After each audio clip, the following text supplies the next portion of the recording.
comparative advantage. And we defined this, yet we are on chapter 2 now.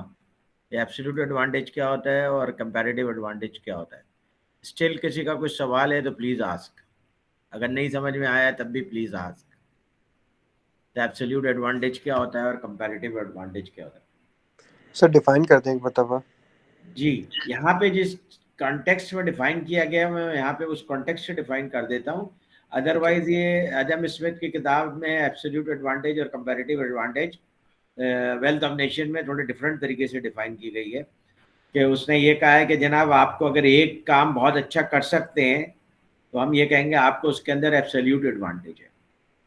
और अगर आप दो काम बहुत अच्छे कर सकते हैं लेकिन दोनों में से कोई एक ज़्यादा अच्छा कर सकते हैं तो जो ज़्यादा अच्छा कर सकते हैं वो उसमें आपको कंपैरेटिव है. जैसे मिसाल के तौर पर पाकिस्तान के बारे में कहा जाता है कि पाकिस्तान एक एग्रीकल्चरल कंट्री है, तो पाकिस्तान को एग्रीकल्चर में एब्सोल्यूट एडवांटेज है, right.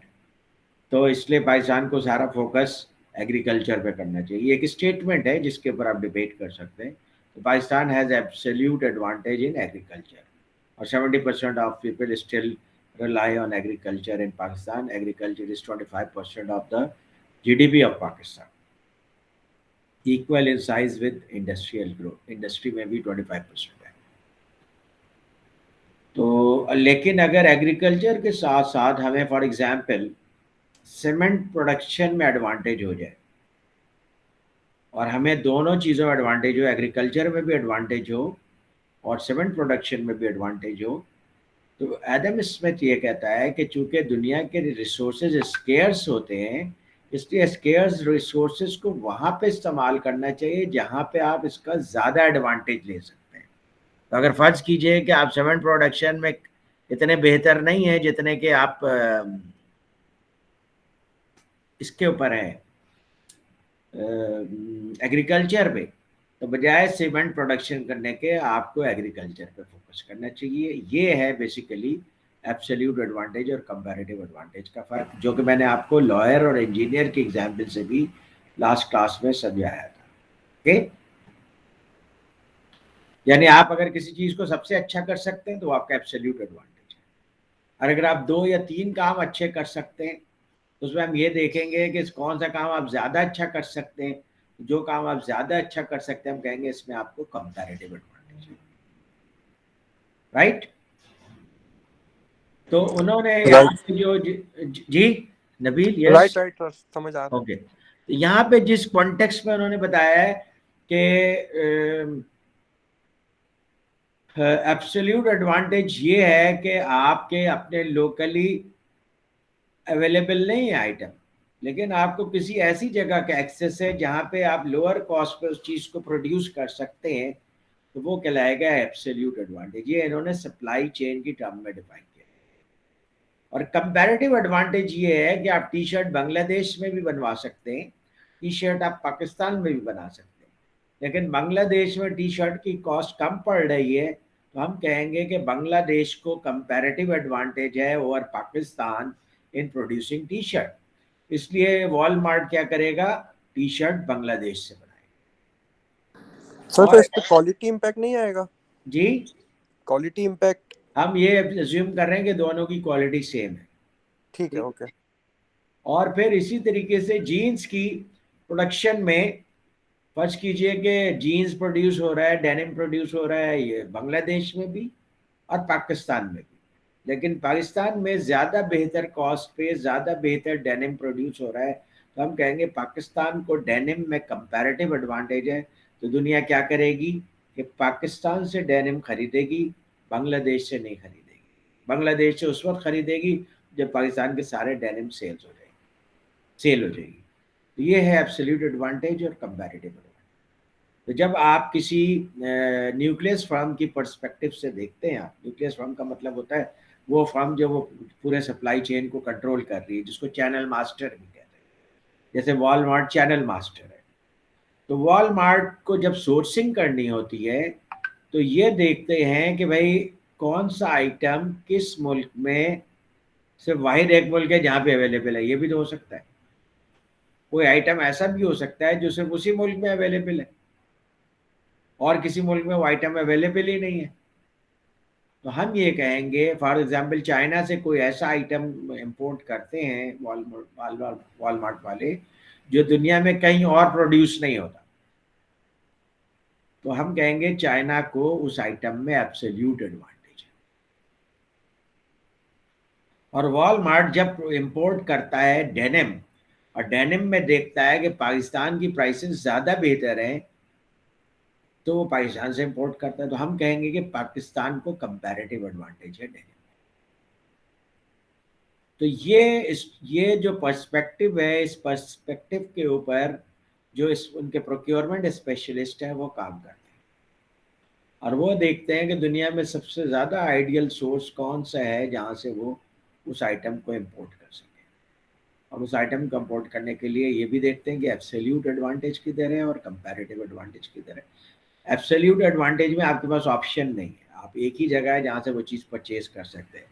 Therefore, you need to develop an option या you need to develop a substitute, क्योंकि जिस जगह से वो चीज़ सप्लाई हो रही है अगर किसी वजह से वो सप्लाई होना बंद हो जाए, then you will not be able to get that product.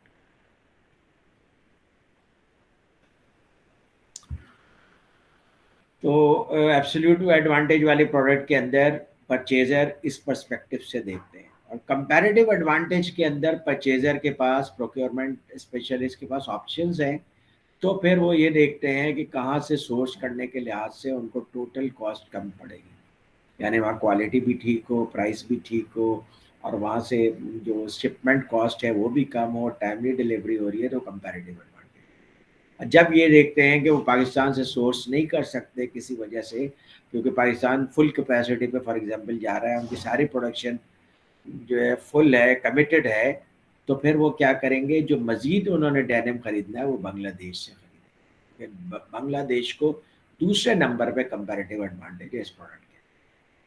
तो ये प्रोडक्ट प्रोक्योरमेंट में या सप्लाई चेन में इस कॉन्सेप्ट को इस तरीके से यूज़ करते हैं।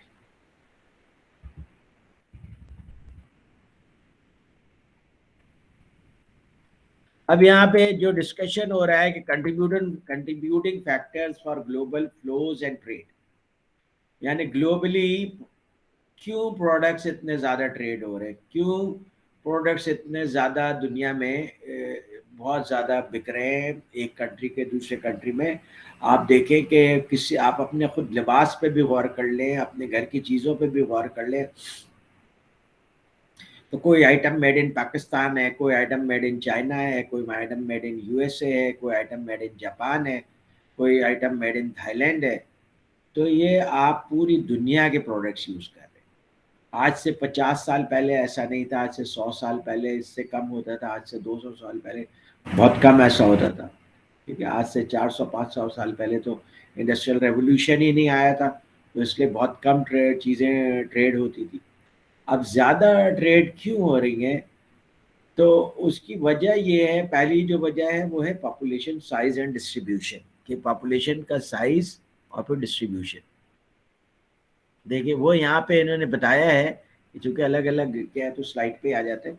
तो पहली चीज़ है पॉपुलेशन साइज एंड लेबर, या पॉपुलेशन की साइज क्या है और उसकी डिस्ट्रीब्यूशन किस तरह की है। यानी एक तो पॉपुलेशन पाकिस्तान की है 200 मिलियन, लेकिन 200 मिलियन में भी जो मेजॉरिटी है वो टीनेजर्स की है, इसकी डिस्ट्रीब्यूशन इस तरह से।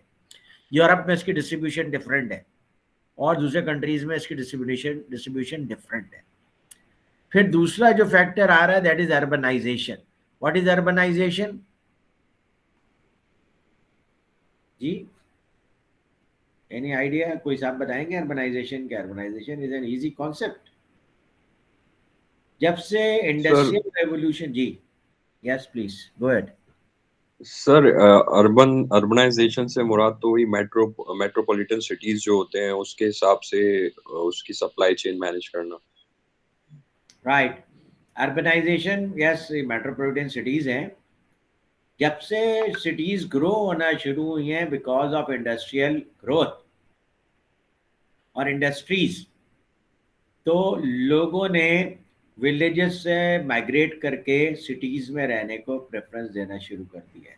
This is called urbanization. Villages से लोग मूव करके सिटी की तरफ आए। وہ اس لیے آتے ہیں کہ ولیجز میں جابس لمیٹڈ ہوتی ہیں جبکہ سٹیز میں جاب بہت ہوتی ہیں انڈسٹریز کی وجہ سے، اس لیے یہ اربنائزیشن ریٹ بڑھ جاتا ہے۔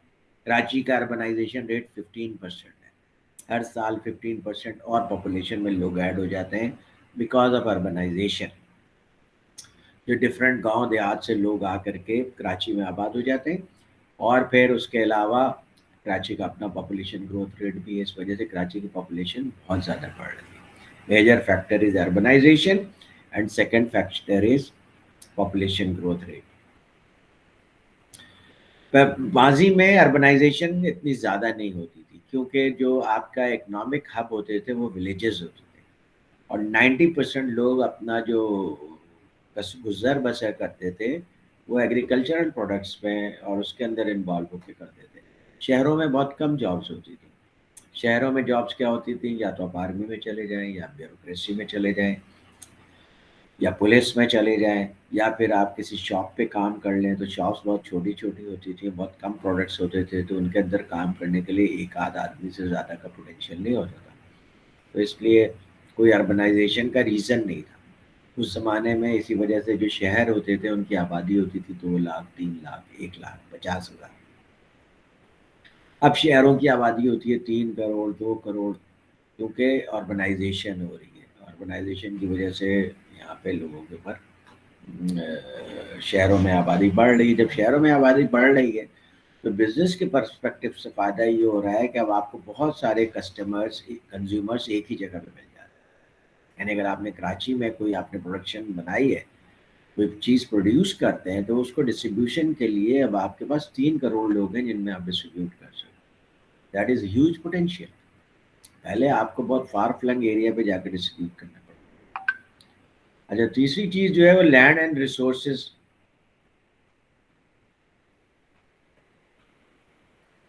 کہ لینڈ اور ریسورسز اس طرح سے ڈسٹریبیوٹیڈ ہیں کہ جس کی وجہ سے گلوبل فلو آف ٹریڈ ہو رہا ہے۔ کیا مطلب ہے؟ کچھ لینڈز ایسے ہیں جہاں پہ کافی بینز پیدا ہوتے ہیں۔ گھانا کی لینڈ ایسی ہے کہ جہاں پہ کافی بینز پیدا ہوتے ہیں۔ اب کافی بینز کا سب سے بڑا پروڈیوسر ہے گھانا، اور وہاں سے پھر سارے جتنے بھی کافی کے برانڈز ہیں وہ ان سے کافی پرچیز کرتے ہیں، تو ان کے پاس وہ ریسورسز ہیں، اس کے اندر ان کو ایبسلیوٹ ایڈوانٹیج ہے۔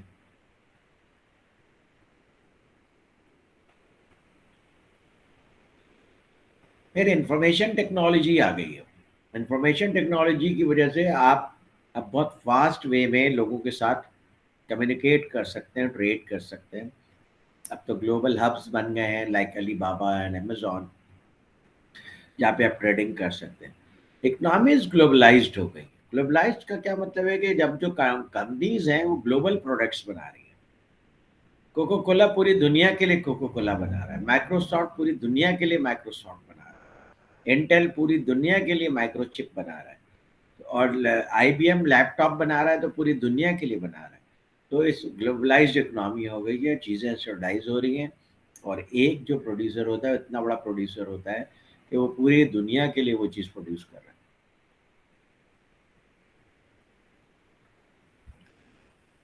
اچھا، پاپولیشن میں آپ دیکھیں یہ جو پاپولیشن دنیا میں جا رہی ہے کس طرف جا رہی ہے؟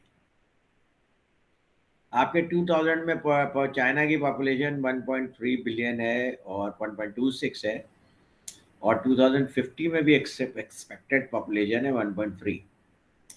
لیکن آپ انڈیا کا دیکھیں تو انڈیا کی پاپولیشن جو ہے وہ 1 بلین ہے، 2050 میں 1.6 بلین ہو جائے گی۔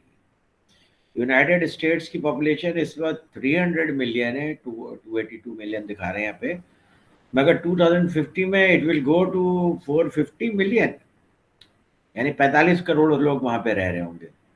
اور اسی طریقے سے آپ دیکھ لیں کہ برازیل کی پاپولیشن بڑھ جائے گی، اور پاکستان کی پاپولیشن آپ دیکھ لیجئے مسلسل بڑھ رہی ہے۔ پاکستان کی پاپولیشن اس وقت 200 ملین کو سے کراس کر چکی ہے، اور 2050 میں it will be 260 million population. اسی طرح آپ دوسری کنٹریز کے بھی دیکھ لیں، بنگلہ دیش کا دیکھ لیں، بنگلہ دیش ول گو ٹو 23 ملین۔ رشیا کی پاپولیشن ڈراپ ہو گئی، جاپان کی پاپولیشن ڈراپ ہو گئی، اوور آل گروتھ ہوگا۔ اب سوال یہ پیدا ہوتا ہے کہ رشیا کی پاپولیشن کیوں ڈراپ ہوگی, جاپان کی پاپولیشن کیوں ڈراپ ہوگی, اور یہاں پہ یورپین یونین کی بہت ساری کنٹریز نہیں ہیں, ان کی بھی پاپولیشن ڈراپ ہوگی.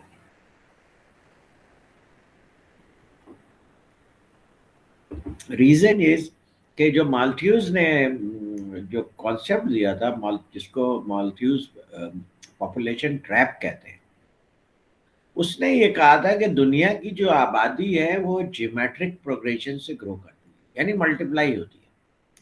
2 سے 4 ہو جائے گی, 4 سے 8 ہو جائے گی, 8 سے 16 ہو جائے گی, پاپولیشن ملٹیپلائی ہوتی ہے.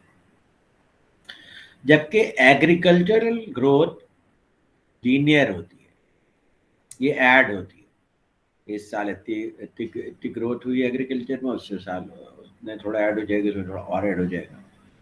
تو اس نے ایک گراف بنا کے بتایا تھا, چونکہ اس کی گروتھ ایرتھمیٹک ہے, اکنامک گروتھ ایرتھمیٹک ہے اور پاپولیشن گروتھ جیومیٹرک ہے, تو اگر آپ چلیں تو ابھی اکنامک گروتھ اچھی ہے, لیکن پاپولیشن گروتھ کی وجہ سے ایک ٹائم آئے گا کہ پاپولیشن اتنی گرو ہو جائے گی کہ اکنامی سسٹین نہیں کر سکے گی اس کو, اور as a result economic growth پیچھے رہ جائے گی, پاپولیشن گروتھ زیادہ ہو جائے گی, اور لوگوں کو ریسورسز کا ایشو آئے گا, کھانے پینے کی چیزیں نہیں ملیں گی, پھر وہ آپس میں لڑیں گے, وار کریں گے, یہ ساری چیزیں.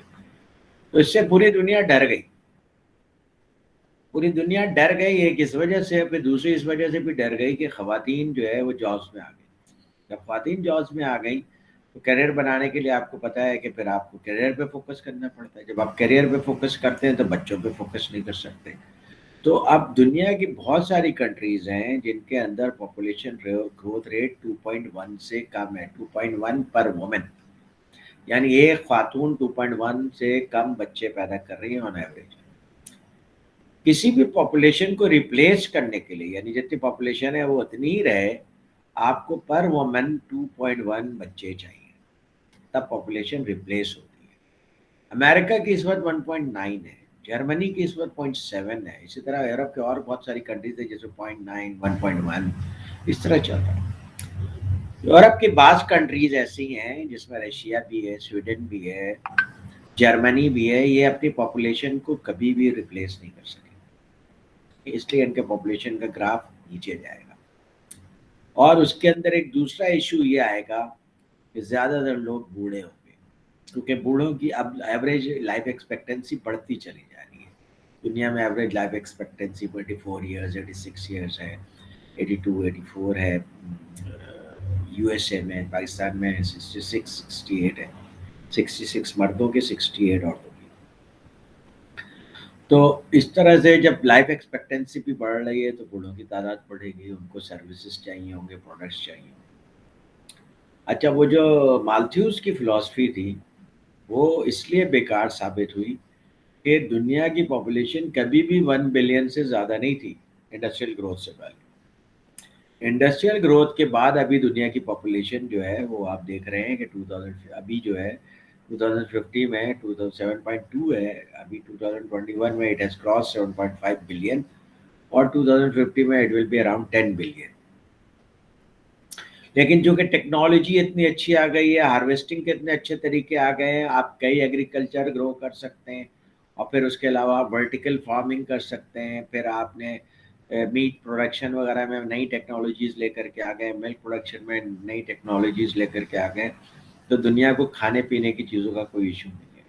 اسی طریقے سے دنیا میں اتنی ساری چیزیں بنتی ہیں, موبائلز اور کارز اور اس طرح کی ساری چیزیں, آپ کو اسے مارکیٹ کرنا پڑتا ہے بیچنے کے لیے, یعنی وہ زیادہ پروڈیوس ہو رہی ہیں اور ان کو سیل کرنا از مور ڈیفیکلٹ. لیکن چائنا 1 چائلڈ پاپولیشن کی وجہ سے, اس طرح دنیا کے اور بہت ساری کنٹریز جہاں پہ بچے پیدا کرنے کا رجحان کم تھا, ان کو پاپولیشن ڈپلیشن کا سامنا ہے, ان کی پاپولیشن نیچے جا رہی ہے.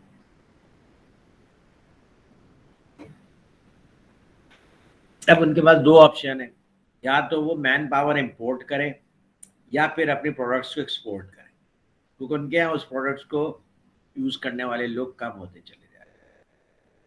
اگر آپ لوگوں نے نوٹس کیا ہوگا تو پچھلے 15 سال میں, 20 سال میں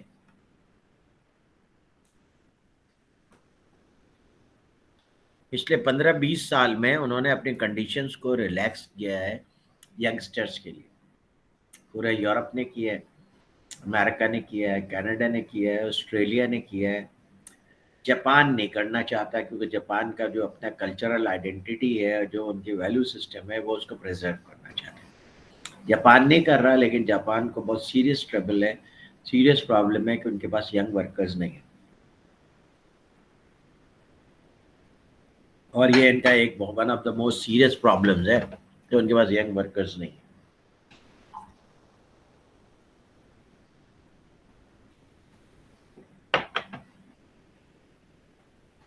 तो एक काम तो वो ये कर सकते हैं कि मैन पावर इंपोर्ट कर लें, और दूसरा काम वो ये कर सकते हैं कि अपनी प्रोडक्ट्स और सर्विसेज को एक्सपोर्ट करें। ये दोनों काम वो कर रहे हैं। कुछ कंट्रीज जो है अपने प्रोडक्ट्स और सर्विसेज को ज़्यादा एग्रेसिवली एक्सपोर्ट कर रही हैं, और कुछ कंट्रीज मैन पावर को इंपोर्ट करने पे ज़्यादा तवज्जो दे रही हैं, ताकि उनके यहाँ जो ऑलरेडी प्रोडक्ट्स और सर्विसेज हैं उनको लोग यूटिलाइज करें और उनकी इकोनॉमिक ग्रो करें। और आपने नोटिस किया होगा कि अब अमेरिका की यूनिवर्सिटीज़, यूरोप की universities, they are desperately looking for youngsters from Pakistan, China, India, Bangladesh, Vietnam, Thailand, तो वो उनके पास आएँ और उनके पास एजुकेशन हासिल करें। वो उनको स्कॉलरशिप्स भी दे रहे हैं, और उनको इमिग्रेशन की रिक्वायरमेंट भी इतनी ज़्यादा नहीं है। वो स्टेट प्रोग्राम्स भी कर रहे हैं कि भाई 2 साल तुम पाकिस्तान में पढ़ लो, 3 साल पाकिस्तान में पढ़ लो, 1 साल हमारे पास आके पढ़ लो, ताकि उन्होंने जो इतनी सारी यूनिवर्सिटीज़ में इन्वेस्ट किया हुआ है, जो कि एक ज़माने में उनके पास यंगस्टर्स का क्राउड बहुत ज़्यादा था, वो यूनिवर्सिटीज़ चलती रहे। तो इसलिए अब ये दुनिया को ये चैलेंज है कि दुनिया के एक पार्ट के पास बहुत सारी प्रोडक्ट्स और सर्विस की प्रोडक्शन की मशीन्स हैं, मशीनरी है, और दुनिया के दूसरे पार्ट ऑफ द पॉपुलेशन के पास पॉपुलेशन है।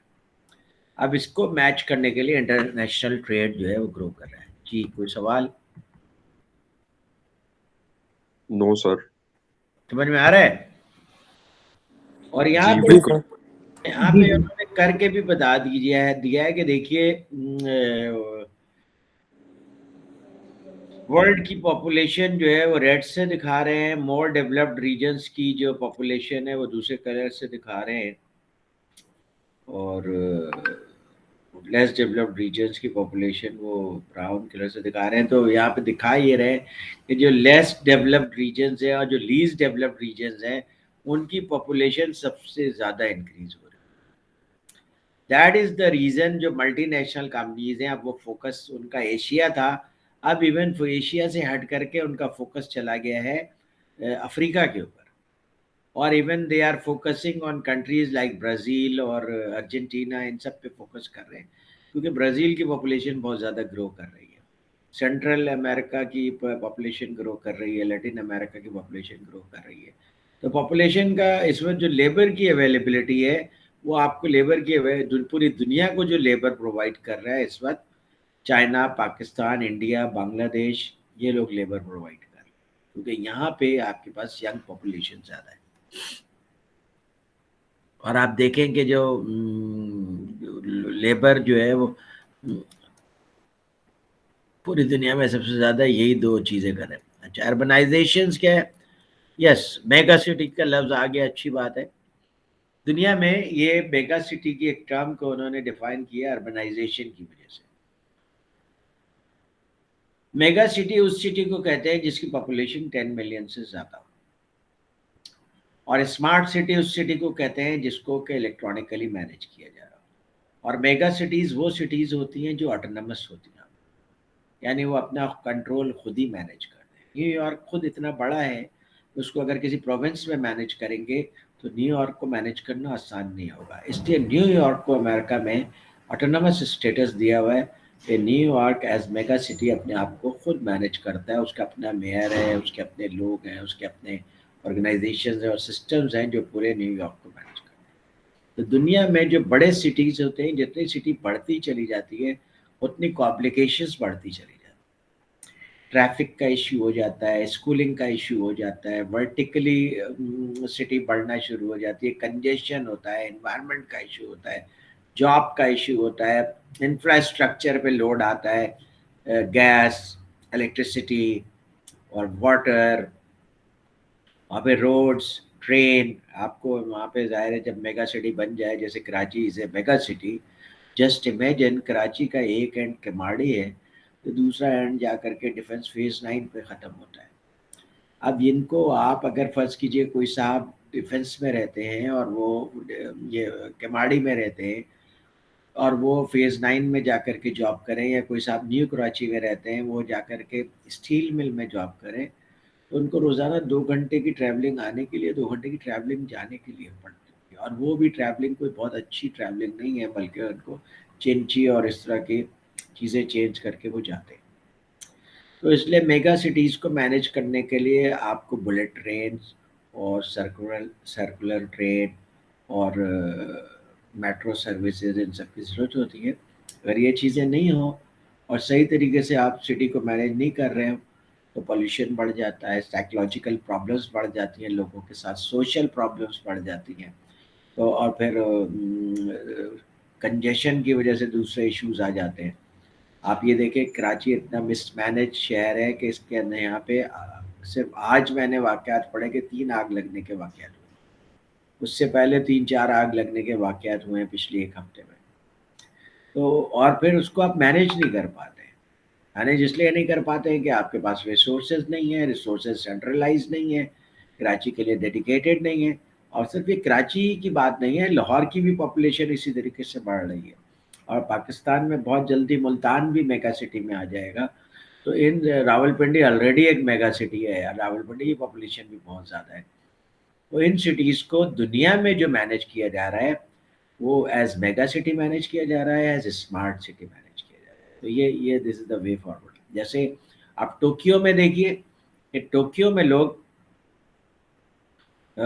टोक्यो में नहीं रहते, टोक्यो में सिर्फ आते हैं बुलेट ट्रेन के ज़रिए ऑर्गेनाइजेशंस में जॉब करने के लिए। सारी कमर्शियल ऑर्गेनाइजेशंस, इंडस्ट्रीज सब टोक्यो में, और फिर वो बुलेट ट्रेन से शाम में वापस चले जाते हैं सबर्ब में। एक दुनिया में अब एक नया ट्रेंड आया है रिवर्स अर्बनाइजेशन का।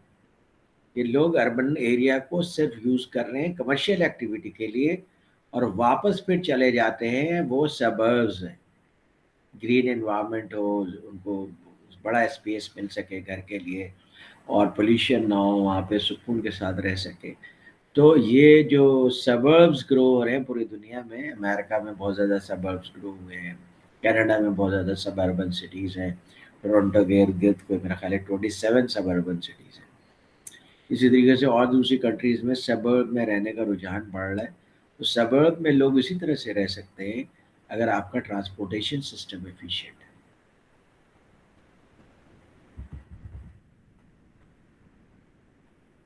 अब लैंड और रिसोर्सेज में क्या चीज़ें आती हैं, क्रॉप है, कोई फॉरेस्ट लैंड है, तो ये सब आपके अच्छे रिसोर्सेज हैं आपके पास। अगर जैसे अमेरिका जो है वीट प्रोडक्शन में नेट सरप्लस है, और सिट्रस फ्रूट में उसका नेट सरप्लस है। उसके अलावा दुनिया का जो 30% वाटर है वो अमेरिका के पास है, मीठा पानी, 30% क्लीन वाटर वो अमेरिका के पास है। अमेरिका रिसोर्स के लिहाज से बहुत ज़्यादा रिसोर्स एंडोमेंट है अमेरिका को, कुदरत ने बहुत सारी चीज़ों से नवाजा है। फॉरेस्ट है, सबसे बड़ा फॉरेस्ट अमेज़न वो अमेरिका में, ठीक है। तो इसी तरीके से वाटर के रिसोर्सेज हो गए, फिर फूड के रिसोर्सेज हो जाते हैं। जैसे पाकिस्तान में आपको पता है बहुत तरह के फ्रूट होते हैं, बहुत तरह के फूड प्रोड्यूस होते हैं, उनके अंदर वैरायटी है, उनके अंदर टेस्ट है। तो फूड के प्रोडक्शन के मामले में पाकिस्तान एक बहुत अच्छा कंट्री है। फिर एनर्जी के रिसोर्सेज हैं, एनर्जी के नेचुरल रिसोर्सेज हो, जैसे मिसाल के तौर पे कहीं से ऑयल निकलता हो, गैस निकलते हो, तो ये एनर्जी के रिसोर्सेज हैं। लेकिन दुनिया अब शिफ्ट हो रही है रिन्यूएबल एनर्जी की तरफ, wind energy, solar energy, hydro energy. Pakistan solar energy और विंड एनर्जी के लिहाज से बहुत अच्छा कंट्री है, क्योंकि आपको पता है कि ये जो कॉरिडोर है जो जमपीर तक जाता है, बलूचिस्तान से लेकर के जमपीर तक, ये कॉरिडोर विंड एनर्जी के प्रोडक्शन के लिहाज से बेस्ट कॉरिडोर है, one of the best corridor in the world. और दैट्स वाई यहाँ पे विंड एनर्जी की प्रोडक्शन पे बहुत काम हो रहा है। अब पाकिस्तान का डायलेमा ये है कि पाकिस्तान के अंदर थर कोल जो दरियाफ्त हुआ था दैट वाज 30 years बैक, आपने ऑलमोस्ट 25 years तक उसके ऊपर कुछ नहीं किया। और अब जबकि पूरी दुनिया अब रिन्यूएबल एनर्जी की तरफ जा रही है, तो अब आपने थर कोल पे जाकर के एक पावर प्लांट एग्रो ने लगा दिया है, एक पावर प्लांट चाइना लगा रहा है और थर कोल को एक्सट्रैक्ट कर रहा है, जबकि पूरी दुनिया अब रिन्यूएबल की तरफ जा रही है और पोल्यूशन के ऊपर दुनिया में टैक्स लग जाएगा। अगर आप पोल्यूशन प्रोड्यूस करते हैं देन यू हैव टू पे फाइन, ताकि उन कंट्रीज को पे किया जा सके जो पोल्यूशन की वजह से सफ़र करते हैं। तो ये एक इशू है जिसको पाकिस्तान ने अच्छे तरीके से हैंडल करना और मैनेज करना है। और इसके ये सारे रिसोर्सेज स्केयर्स है। इकोनॉमिक्स ये कहती है कि all these resources are scarce, लेकिन इस स्केयर्स रिसोर्स को एबंडेंस में कन्वर्ट करने के लिए टेक्नोलॉजीज अवेलेबल है। टेक्नोलॉजी के दो पार्ट्स उन्होंने बताया। टेक्नोलॉजी एक इंटरनल चेंज एजेंट भी है, टेक्नोलॉजी एक एक्सटर्नल चेंज एजेंट भी है। टेक्नोलॉजी इंटरनल चेंज एजेंट कैसे, कि आप ऑर्गेनाइजेशन के अंदर सॉफ्टवेयर यूज़ करें, हार्डवेयर यूज़ करें, ताकि आपकी एफिशिएंसी बढ़ सके, इफेक्टिवनेस बढ़ सके। तो ये सारी चीज़ें टेक्नोलॉजी की वजह से होती है। एफिशिएंसी का मतलब होता है आप किसी चीज़ को लोएस्ट कॉस्ट पे करें, it means you are efficient.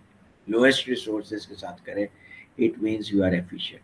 और ऑर्गेनाइजेशन के अंदर आप वो काम कर रहे हैं जो कि ऑर्गेनाइजेशन के लिए सही है, it means you are effective. इसको इफेक्टिवनेस कहते हैं।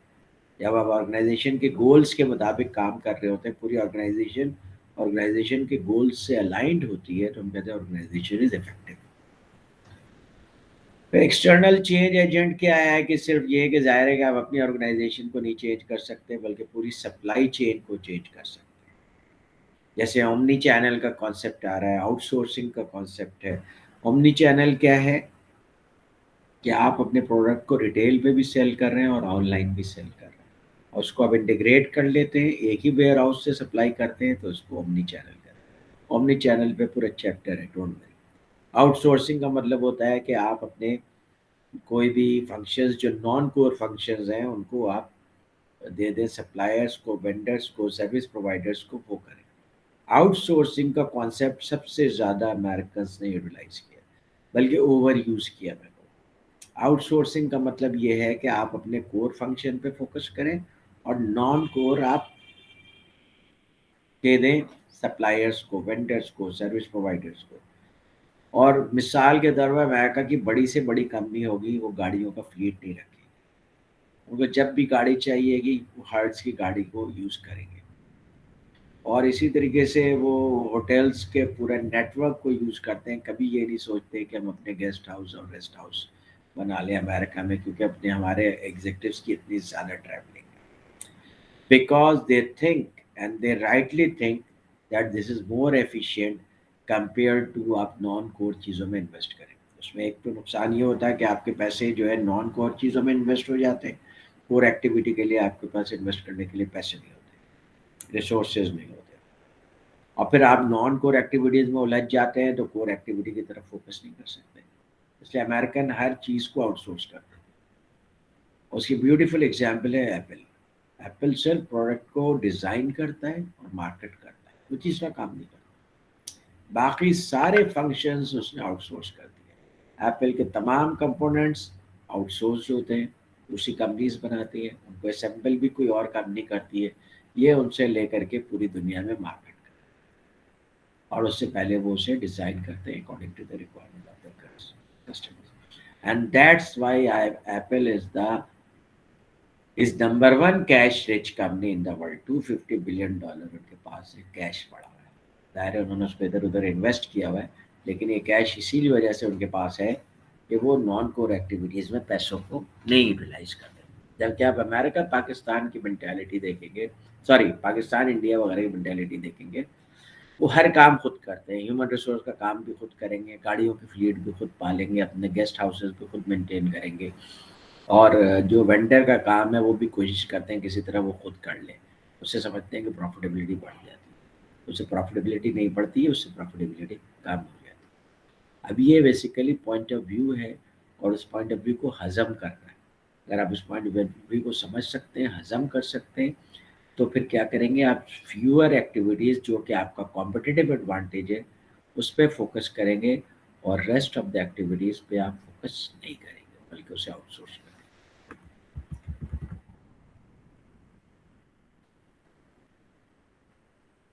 यहाँ पे ग्लोबल इकोनॉमी का वॉल्यूम बताया हुआ है, तकरीबन आप समझ लीजिए कि यूरोपियन यूनियन का जो इकोनॉमी है दैट इज़, मुझे फिगर से पता नहीं, पुरानी फिगर है, कौन से ईयर की फिगर है। यूरोपियन यूनियन बेसिकली, अब इससे चूंकि यूके एक्सक्लूड हो गया, UK economy itself 4th number पे आती है, शायद फर्क पड़ा हो, वरना यूरोपियन यूनियन की जो इकोनॉमी है टोटल मिला करके वो इतनी बड़ी है जितनी बड़ी यूएसए की इकोनॉमी है।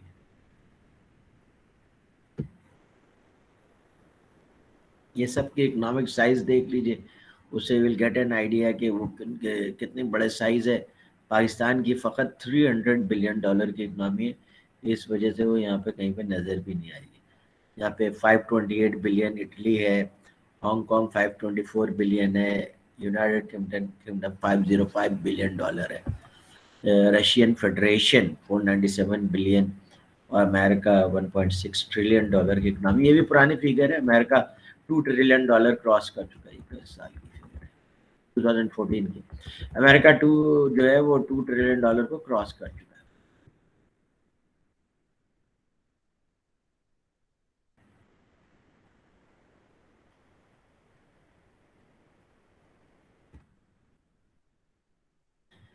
ये यहाँ पे इम्पोर्ट्स दिखा रहे हैं कि मुख्तलिफ कंट्रीज इम्पोर्ट्स क्या करती हैं। तो यूनाइटेड स्टेट्स के इम्पोर्ट्स बहुत ज़्यादा हैं, ये ब्लू से दिखा रहे हैं कि कितनी, उससे साइज से आप समझ जाइए कि इनकी इम्पोर्ट कितनी है, और फिगर्स देखनी है तो उन्होंने नीचे बता दी, ये फिगर्स हैं। अच्छा, अब ये यहाँ पे यूएस के टोटल एक्सपोर्ट्स दिखाए दिए कि यूएस के जो एक्सपोर्ट्स हैं वो वर्ल्ड की टोटल $1.6 ट्रिलियन की एक्सपोर्ट्स है, इफ आई एम राइट, सही पढ़ रहा हूँ या 1000 में है तो इट इज नहीं, आई थिंक $16-20 ट्रिलियन, ये पूरी दुनिया की एक्सपोर्ट है। उसमें से कनाडा की एक्सपोर्ट जो है 312 है, तो वो सबसे ज़्यादा $312 बिलियन है, तो वो 1.6 ट्रिलियन है। 1.6 ट्रिलियन की पूरी दुनिया की एक्सपोर्ट्स हैं, उसमें से कनाडा की जो है 312 बिलियन है।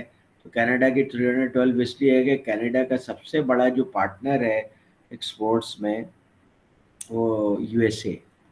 तो ये इसकी फिगर्स हैं, you will get an idea ये कंट्रीज एक्सपोर्ट और इम्पोर्ट्स में, एक्सपोर्ट्स में किस नंबर पे आ रही है। इवन इंडिया 18 नंबर पे आ रहा है, क्योंकि इंडिया की इकोनॉमी इज़ ह्यूज। उनकी एक्सपोर्ट्स जो है वो $21 बिलियन, बहुत पुरानी फिगर है, अब तो इनकी एक्सपोर्ट्स बहुत ज़्यादा हो गई। लेटेस्ट फिगर्स भी आपको नेट पे मिल जाएंगे।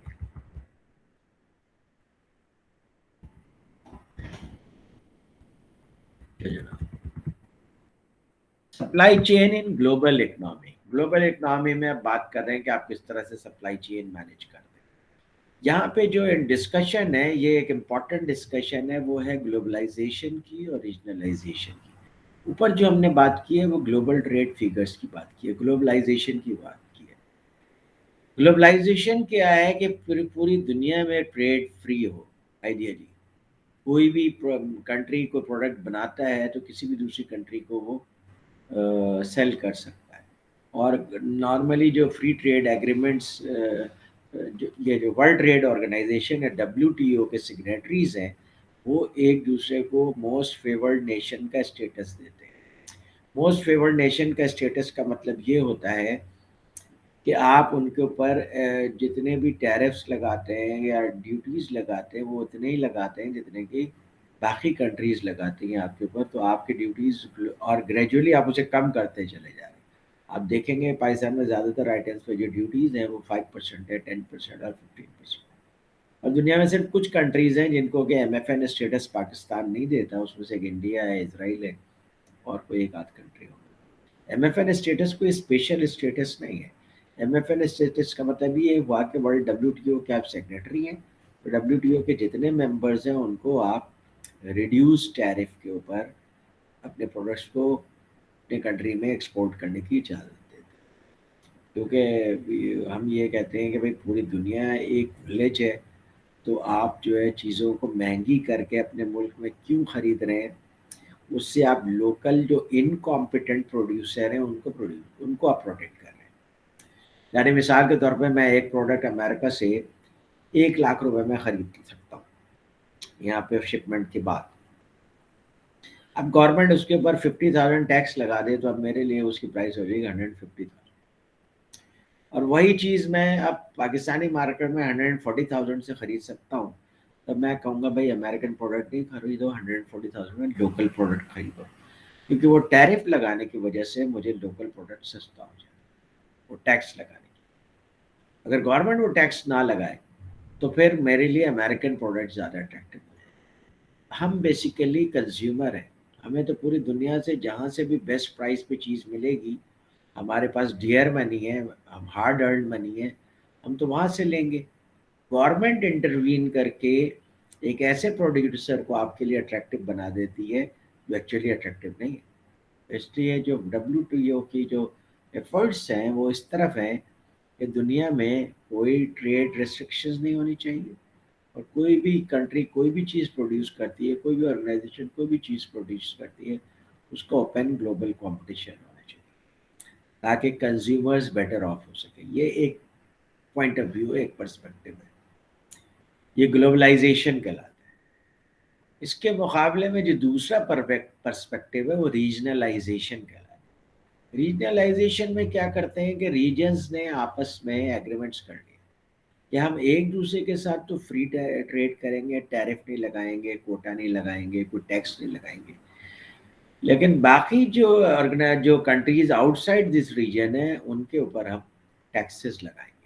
तो रीजन के अंदर जो ट्रेड कर रहा होगा उसके लिए ट्रेड अट्रैक्टिव हो जाएगी, बाहर से जो लोग ट्रेड कर रहे होंगे उनके लिए अंदर आना मुश्किल हो जाएगा। जैसे यूरोपियन यूनियन की कंट्रीज आपस में एक दूसरे को ट्रेड कंसेशन देते, लेकिन जो बाहर की कंट्रीज हैं उनको रिस्ट्रिक्ट करते हैं।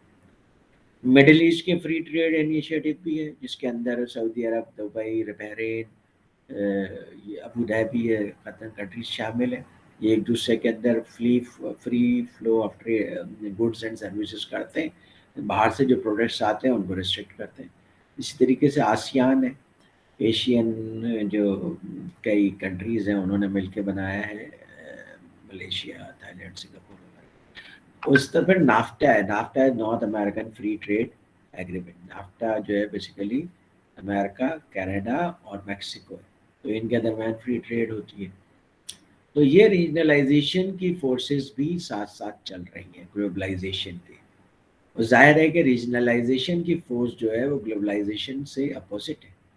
रीजनलाइजेशन एक रीजन को प्रोटेक्ट कर रहा है और ग्लोबलाइजेशन पूरी ग्लोब में फ्री ट्रेड को प्रमोट कर रहा है, और दोनों फोर्सेस दुनिया में इस वक्त काम कर रही हैं। फिर कुछ बायलैटरल एग्रीमेंट्स भी हैं, जैसे पाकिस्तान के चाइना के साथ हैं, पाकिस्तान के टर्की के साथ हैं, USA के कनाडा के साथ हैं। तो ये बायलैटरल एग्रीमेंट्स जो हैं दो फ्रेंडली कंट्रीज़ के दरमियान होते हैं जिसमें वो एक दूसरे को बहुत ज़्यादा कन्वीनियंस प्रोवाइड करते हैं और सपोर्ट प्रोवाइड करते हैं ट्रेड में, और रिस्ट्रिक्शंस हटा देते हैं।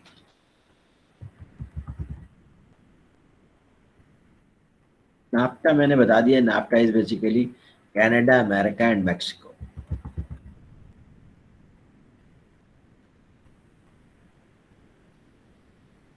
तो ये इन चीज़ों का ग्लोबलाइजेशन और लोकलाइजेशन का ताल्लुक जो है वो सप्लाई चेन से। सप्लाई चेन क्या है? सप्लाई चेन से ताल्लुक क्यों है? कि सप्लाई चेन से ताल्लुक इस वजह से है कि अगर फर्ज कीजिए कि आप एक अमेरिकन कंपनी है और आप यूरोपियन यूनियन में जाना चाहते हैं तो यू विल फेस रिस्ट्रिक्शंस। आप जापान में जाना चाहें यू विल फेस रिस्ट्रिक्शंस, क्योंकि वो नहीं चाहेंगे कि उनके लोकल प्रोड्यूसर हर्ट हो। सारी गवर्नमेंट्स अपने लोकल प्रोड्यूसर्स को प्रोटेक्ट करती हैं despite there inefficiencies. Reason is के उसके साथ लोगों की जॉब्स होती हैं, पूरा GDP होता है, गवर्नमेंट को टैक्स की अर्निंग होती है, इसलिए वो अपने लोकल प्रोड्यूसर्स को प्रोटेक्ट करते हैं। आप अगर एक ग्लोबल कंपनी हैं तो आपको इस एनवायरनमेंट के अंदर सप्लाई चेन डेवलप करना है। अब सप्लाई चेन, आप अमेरिकन कंपनी है तो अमेरिका में आपके लिए सप्लाई चेन डेवलप करने में इतनी कोई ज़्यादा प्रॉब्लम नहीं है कि आपका अपना मुल्क है। कनाडा में भी आप अपनी सप्लाई चेन डेवलप कर सकते हैं क्योंकि आप नाफ्टा के एग्रीमेंट में है, तो कनाडा ज़्यादा आपको रिस्ट्रिक्ट नहीं करेगा। मैक्सिको में भी आप अपनी सप्लाई चेन डेवलप कर सकते हैं। लेकिन जब आप यूरोपियन यूनियन में सप्लाई चेन डेवलप करने जाएंगे तो जो इंटरनल वहाँ के फोर्सेस हैं वो आपको रेजिस्ट करेंगे, रिस्ट्रिक्ट करेंगे। तो अब वहाँ पे आपको सप्लाई चेन की डिफरेंट स्ट्रेटजी अडॉप्ट करनी। हो सकता है कि आप नॉर्थ अमेरिका में अपनी डिस्ट्रीब्यूशन रखें, अपने डिस्ट्रीब्यूशन सेंटर्स बनाएं, वहाँ से ऑर्गेनाइजेशंस को प्रोडक्ट सपोर्ट सप्लाई करें। लेकिन यूरोपियन यूनियन में जाने के बाद हो सकता है आप वहाँ पे किसी को डिस्ट्रीब्यूशन दे दें यूरोपियन यूनियन की कंपनी को, और वो फिर पूरे यूरोपियन यूनियन में डिस्ट्रीब्यूट करे। अब चूंकि वो यूरोपियन यूनियन की कंपनी है, उसके डिस्ट्रीब्यूशन में रिस्ट्रिक्शन का इतना सामना नहीं। और इस तरह की बहुत सारी रिस्ट्रिक्शंस हैं जो कि दुनिया में सप्लाई चेन जब आप बनाते हैं, ग्लोबल सप्लाई चेन बनाते हैं, तो उसमें आपको फेस करना पड़ता है और आपको case to case strategy define करनी पड़ती है। जैसे मिसाल के तौर पे जापान की गाड़ियों को बहुत ज़्यादा पसंद किया जाता है अमेरिका में, ऑल ओवर द वर्ल्ड पसंद किया जाता है। Japanese cars are very reliable, very good. तो टोयोटा को और जापानीज जितने भी कार मैन्युफैक्चरर्स हैं उनको यूएसए ने कहा कि भाई तुम लोग इतनी गाड़ियाँ एक्सपोर्ट करो अमेरिका को कि हमारी लोकल इंडस्ट्री हर्ट नहीं हो। वो लोकल इंडस्ट्री हर्ट होगी तो अनएम्प्लॉयमेंट क्रिएट होगी और उसकी वजह से हमारे कंट्री मुतासर होगी। क्योंकि वो डायरेक्ट ये नहीं कह सकते थे कि उनके ऊपर कोटा लगा दें या उनके ऊपर कोई टैरिफ लगा दें, क्योंकि वो दोनों डब्ल्यूटीओ के सिग्नेटरी हैं। तो ये बायलैटरल एग्रीमेंट के ज़रिए जापानीज ऑटोमेकर्स ने उनके साथ ये एग्री किया कि ठीक है, हम हर साल 1.5 मिलियन कार से ज़्यादा एक्सपोर्ट नहीं करेंगे। ये एक बायलैटरल एग्रीमेंट की वजह से एक रिस्ट्रिक्शन इम्पोज हो गई, जबकि जापानीज कार गाड़ियों की डिमांड उससे ज़्यादा थी अमेरिका में। तो उन्होंने वहाँ पे अपनी सप्लाई चेन को बेहतर करने के लिए, अपने कंज्यूमर को एड्रेस करने के लिए क्या किया, टोयोटा ने ये किया कि फोर्ड के साथ ज्वाइंट वेंचर कर लिया अमेरिका। अमेरिका में गाड़ियां प्रोड्यूस करने लगे। अब उन गाड़ियों को रिस्ट्रिक्ट करना अमेरिका के लिए आसान नहीं।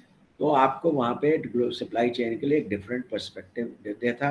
आपने डिफरेंट तरीके से अपनी सप्लाई चेन वहाँ पे करी। अभी जितने भी जापानीज मैन्युफैक्चरर हैं, टोयोटा, होंडा, वो सब अमेरिका में एग्जिस्ट करते हैं। क्योंकि जब आप अमेरिका में मैन्युफैक्चर करते हैं तो आप अमेरिकन कंपनी के साथ मिलकर मैन्युफैक्चर कर रहे हैं। अब आपके ऊपर रिस्ट्रिक्शंस लगाना आसान नहीं। तो ये वो चीज़ें हैं जो कि आपको सप्लाई चेन में फेस करते हैं और उसके लिए आप अकॉर्डिंगली स्ट्रेटेजी डेवलप करते हैं। क्या ख्याल है? Is it too boring? किस? नहीं नहीं सर, हाँ, बोरिंग है। नहीं बिल्कुल भी नहीं। सर हिस्ट्री हमेशा बोरिंग होती है अच्छा, जी। चले हिस्ट्री से तो सबसे ज़्यादा लेसन लेते हैं हम। बहरहाल, तो हम थोड़े से 10 मिनट का ब्रेक ले लेते हैं ताकि आप लोग थोड़ा सा फ्रेश हो जाएं, फिर इंशाल्लाह स्टार्ट करते हैं। This is what I can do for you. Okay sir, thank 10 you. Minutes Thank you.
Sir आपका माइक म्यूट है.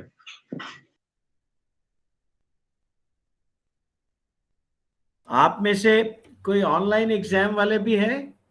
ये सब फिजिकल एग्जाम वाले हैं? नहीं नबील, सर, you, मैं हूँ. नासिर, जी जी आप ऑनलाइन एग्जाम देंगे? जी सर, इंशाल्लाह. यार तुम्हारी वजह से मुझे अलग से एक पेपर बनाना आई एम पड़ेगा। सॉरी. आप कहाँ रहते हैं? सर मैं अबू धाबी में हूँ ना. Abu Dhabi, right. तो बाकी सब फिजिकल पेपर वाले हैं। Okay, good. अच्छा, ये बात ध्यान में रखिएगा कि आज तो कौन सी तीसरी क्लास हो गई है ना, कि जी सर. आप लोगों को मैं मार्क करना शुरू करने वाला हूँ, और उसके लिए जो है वो क्लास में जो डिस्कशन होगी उसे मैं मार्क करूँगा। और आपके पास 20 मार्क्स का मिड टर्म है, 10 मार्क्स का असाइनमेंट है और 10 मार्क्स का क्लास डिस्कशन है। ये 40 मार्क्स आपके ए ग्रेड के लिए बहुत इंपॉर्टेंट है।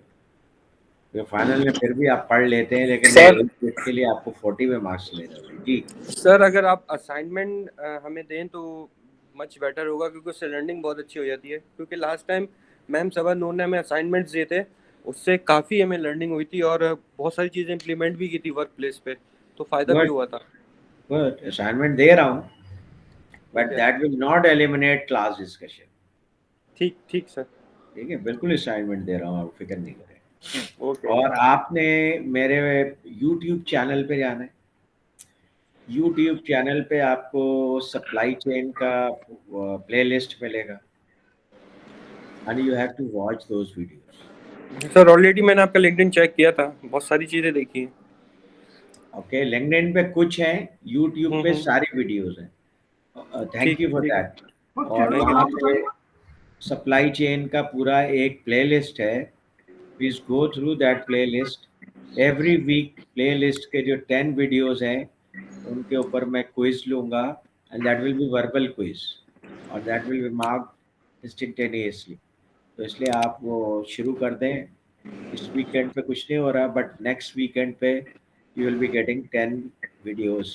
कोई छोटे छोटे वीडियोस हैं, कोई 3 मिनट का है, कोई 5 मिनट का है, कोई सर 10। चैनल नेम क्या है? इकबाल हाशमी से सर्च करेंगे तो I think you will find it out. ठीक ओके है, सर, ओके। लेकिन अगर आपको प्रॉब्लम हो रही है तो एक मिनट रुके। आ गया सर, आ गया. आ गया ना? गुड, आप मुझसे ज़्यादा एक्सपर्ट है भाई। जी जी जनाब, आ गया. चले फिर, ठीक है। तो मुझे आपको लिंक भेजने की ज़रूरत नहीं है, लिंक को आप व्हाट्सएप पे शेयर कर दीजिए। ठीक हो गया। Thank you.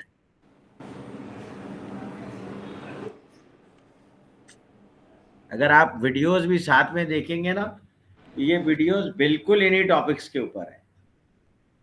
ठीक है, बल्कि वो मेरे पुराने लेक्चर्स की कॉपी है।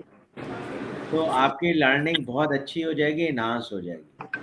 तो please go okay through sir, that. किसी भी टाइम पे जब आप ड्राइविंग कर रहे हैं, आप घर में चल फिर रहे हैं, जस्ट आप उसको सुन लें, and that will be helpful.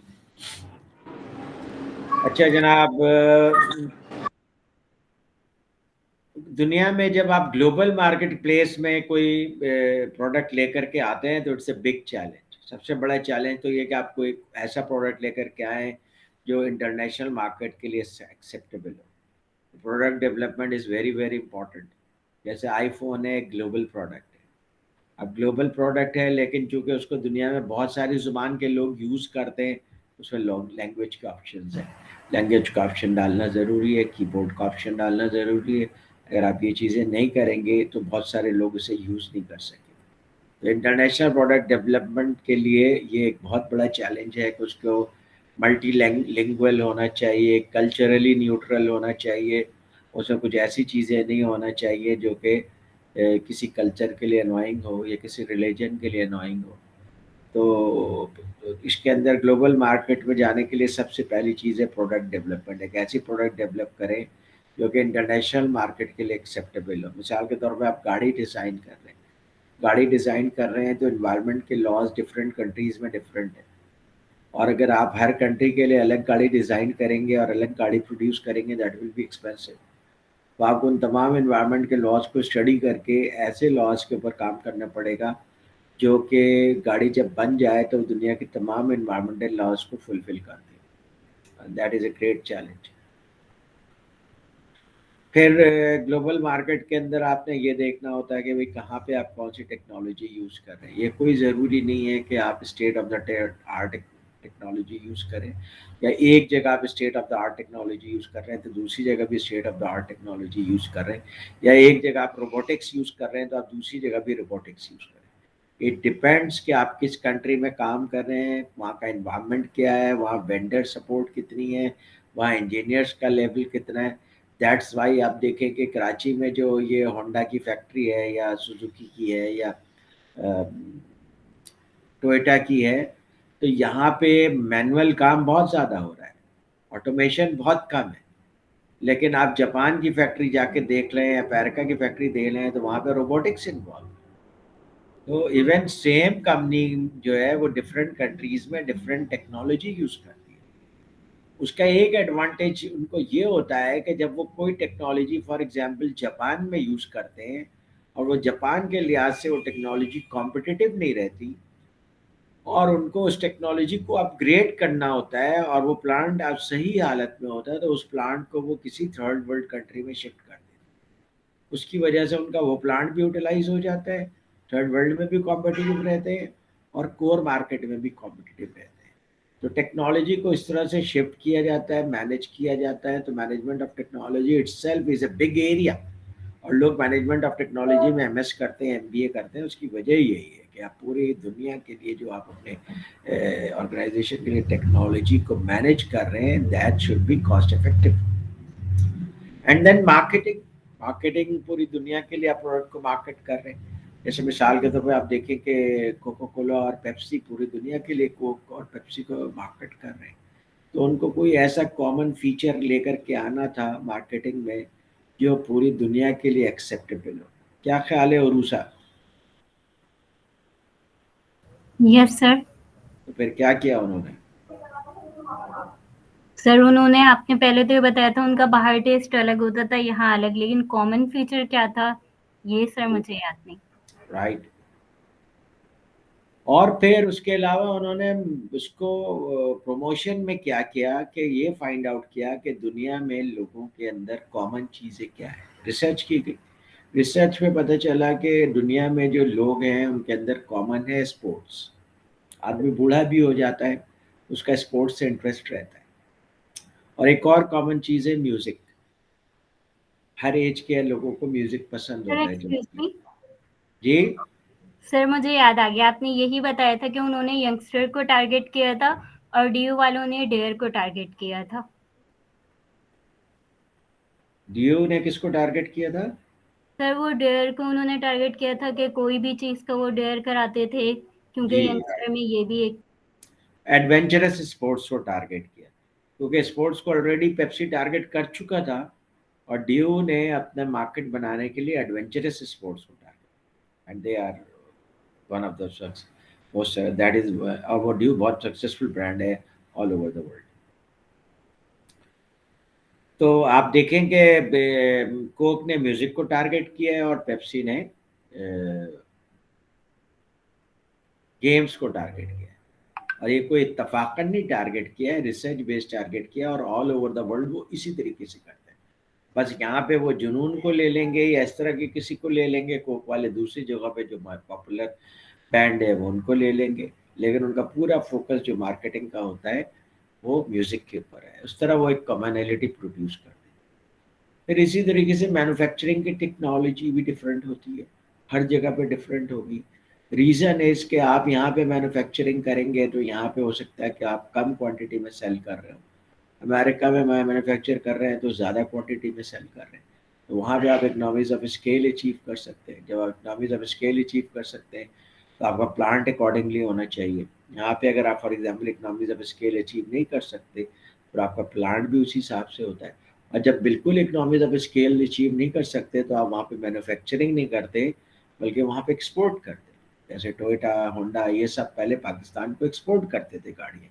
जब उन्होंने देखा कि पाकिस्तान में अब इकनॉमीज ऑफ स्केल हो सकता है, इतनी बड़ी प्रोडक्शन फैसिलिटी लग सकती है, जो प्रॉफिटेबल हो सकती है, तो उन्होंने यहाँ पे प्रोडक्शन भी शुरू कर। ये स्टेज होता है जिसमें आप डिसाइड करते हैं कि अब इस मार्केट इतनी ग्रो कर चुकी है, अब यहाँ मैन्युफैक्चरिंग कर सकते हैं। और फिर इन सब को मैनेज करने के लिए यू नीड सप्लाई चेन्स, क्योंकि हो सकता है कि टोयोटा का प्लांट पूरी दुनिया में हर जगह पे वो है, बल्कि तो कुछ सप्लाई चेन तो ऐसा है जो कि वो कॉमन रखते हैं, जो कि पूरी दुनिया में वहाँ से सप्लाई करते हैं। जैसे इंजन का एक ही सोर्स है जहाँ से वो पूरी दुनिया को इंजन सप्लाई करते हैं। इस तरह और दूसरे जो इलेक्ट्रॉनिक सिस्टम्स हैं उनमें से कुछ ऐसे हैं जो पूरी दुनिया के सप्लाई के सोर्स एक या दो हैं। फिर जो लो कॉस्ट प्रोडक्ट्स हैं उसमें से जैसे लाइट हो गया, बम्पर हो गए, वो फिर उसके लिए वो लोकल वेंडर्स को सिलेक्ट करते हैं। ये पूरे सप्लाई चेन को आपको डिज़ाइन करना होता है कि कौन से आइटम्स आप लोकली लेंगे, कौन से आइटम्स आप इंटरनेशनली लेंगे, और बहुत सारे वेंडर्स मैन्युफैक्चरर्स के साथ या न्यूक्लियस फर्म्स के साथ उस कंट्री में शिफ्ट हो जाते हैं। जैसे जब देखा बम्पर मैन्युफैक्चरर्स ने फॉर एग्जाम्पल कि पाकिस्तान में जापानीज मैन्युफैक्चरर आ रहे हैं, तो देयर इज़ ए पॉसिबिलिटी कि बम्पर मैन्युफैक्चरर भी पाकिस्तान में आ रहे हैं। इस तरह से पूरा सप्लाई चेन अलाइन हो जाए। तो आपको ग्लोबल मार्केट के लिए स्ट्रेटजी के लिए दो पर्सपेक्टिव देखने पड़ते हैं। एक सप्लाई चेन पर्सपेक्टिव कि ग्लोबल मार्केट को आप सप्लाई चेन को कैसे मैनेज करेंगे दोनों एंड पे। एक वेंडर के एंड पे आपको रॉ मटेरियल या कंपोनेंट्स कैसे मिलेंगे ताकि आप फाइनल प्रोडक्ट बना सकें, और फिर फाइनल प्रोडक्ट बनाने के बाद आप उसको कंज्यूमर्स को कैसे प्रोवाइड करेंगे, ये भी सप्लाई चेन का पर्सपेक्टिव है। जैसे पाकिस्तानी मार्केट में टोयोटा बनती है, लेकिन जब श्रीलंकन मार्केट की ज़रूरत होती है तो पाकिस्तानी मार्केट से श्रीलंकन मार्केट को टोयोटा एक्सपोर्ट करता है। ये सप्लाई चेन पर्सपेक्टिव है, क्योंकि उन्होंने पूरी दुनिया के डिमांड को फुलफ़िल करना है। तो अगर वो डिमांड पाकिस्तान से फुलफ़िल हो रही है ज़्यादा कॉस्ट इफेक्टिव वे में, दे विल डू दैट। अगर पाकिस्तान से नहीं हो रही है तो इंडिया से करेंगे, बांग्लादेश से करेंगे। तो ये सप्लाई चेन का पर्सपेक्टिव होता है। जैसे पाकिस्तान में यूनिलीवर बहुत दफ़ा ऐसा करता है कि वो लक्स बनाने बंद कर देते हैं और मलेशिया से इंपोर्ट कर लेते हैं। रीज़न इसके मलेशिया से उनको चीपर पड़ता है। इसी तरीके से आप देखें कि सीमेंस का पाकिस्तान में प्लांट था, क्या कहलाता है यार, ट्रांसफार्मर का प्लांट था पाकिस्तान में, क्योंकि ट्रांसफार्मर सप्लाई करते थे कराची इलेक्ट्रिक और बाटा।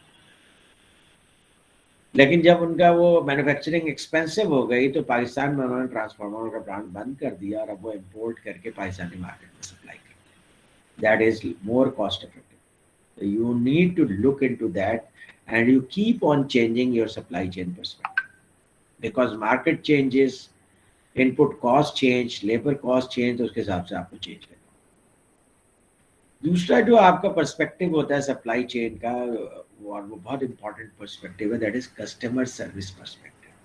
और ये मैं आप लोगों को पहले भी बता चुका हूँ कि जब हम सप्लाई चेन में कस्टमर सर्विस यूज करते हैं उसका मतलब ये होता है कि हमने क्या डिसाइड किया हुआ है कि कितने % कस्टमर्स को सर्विस देंगे।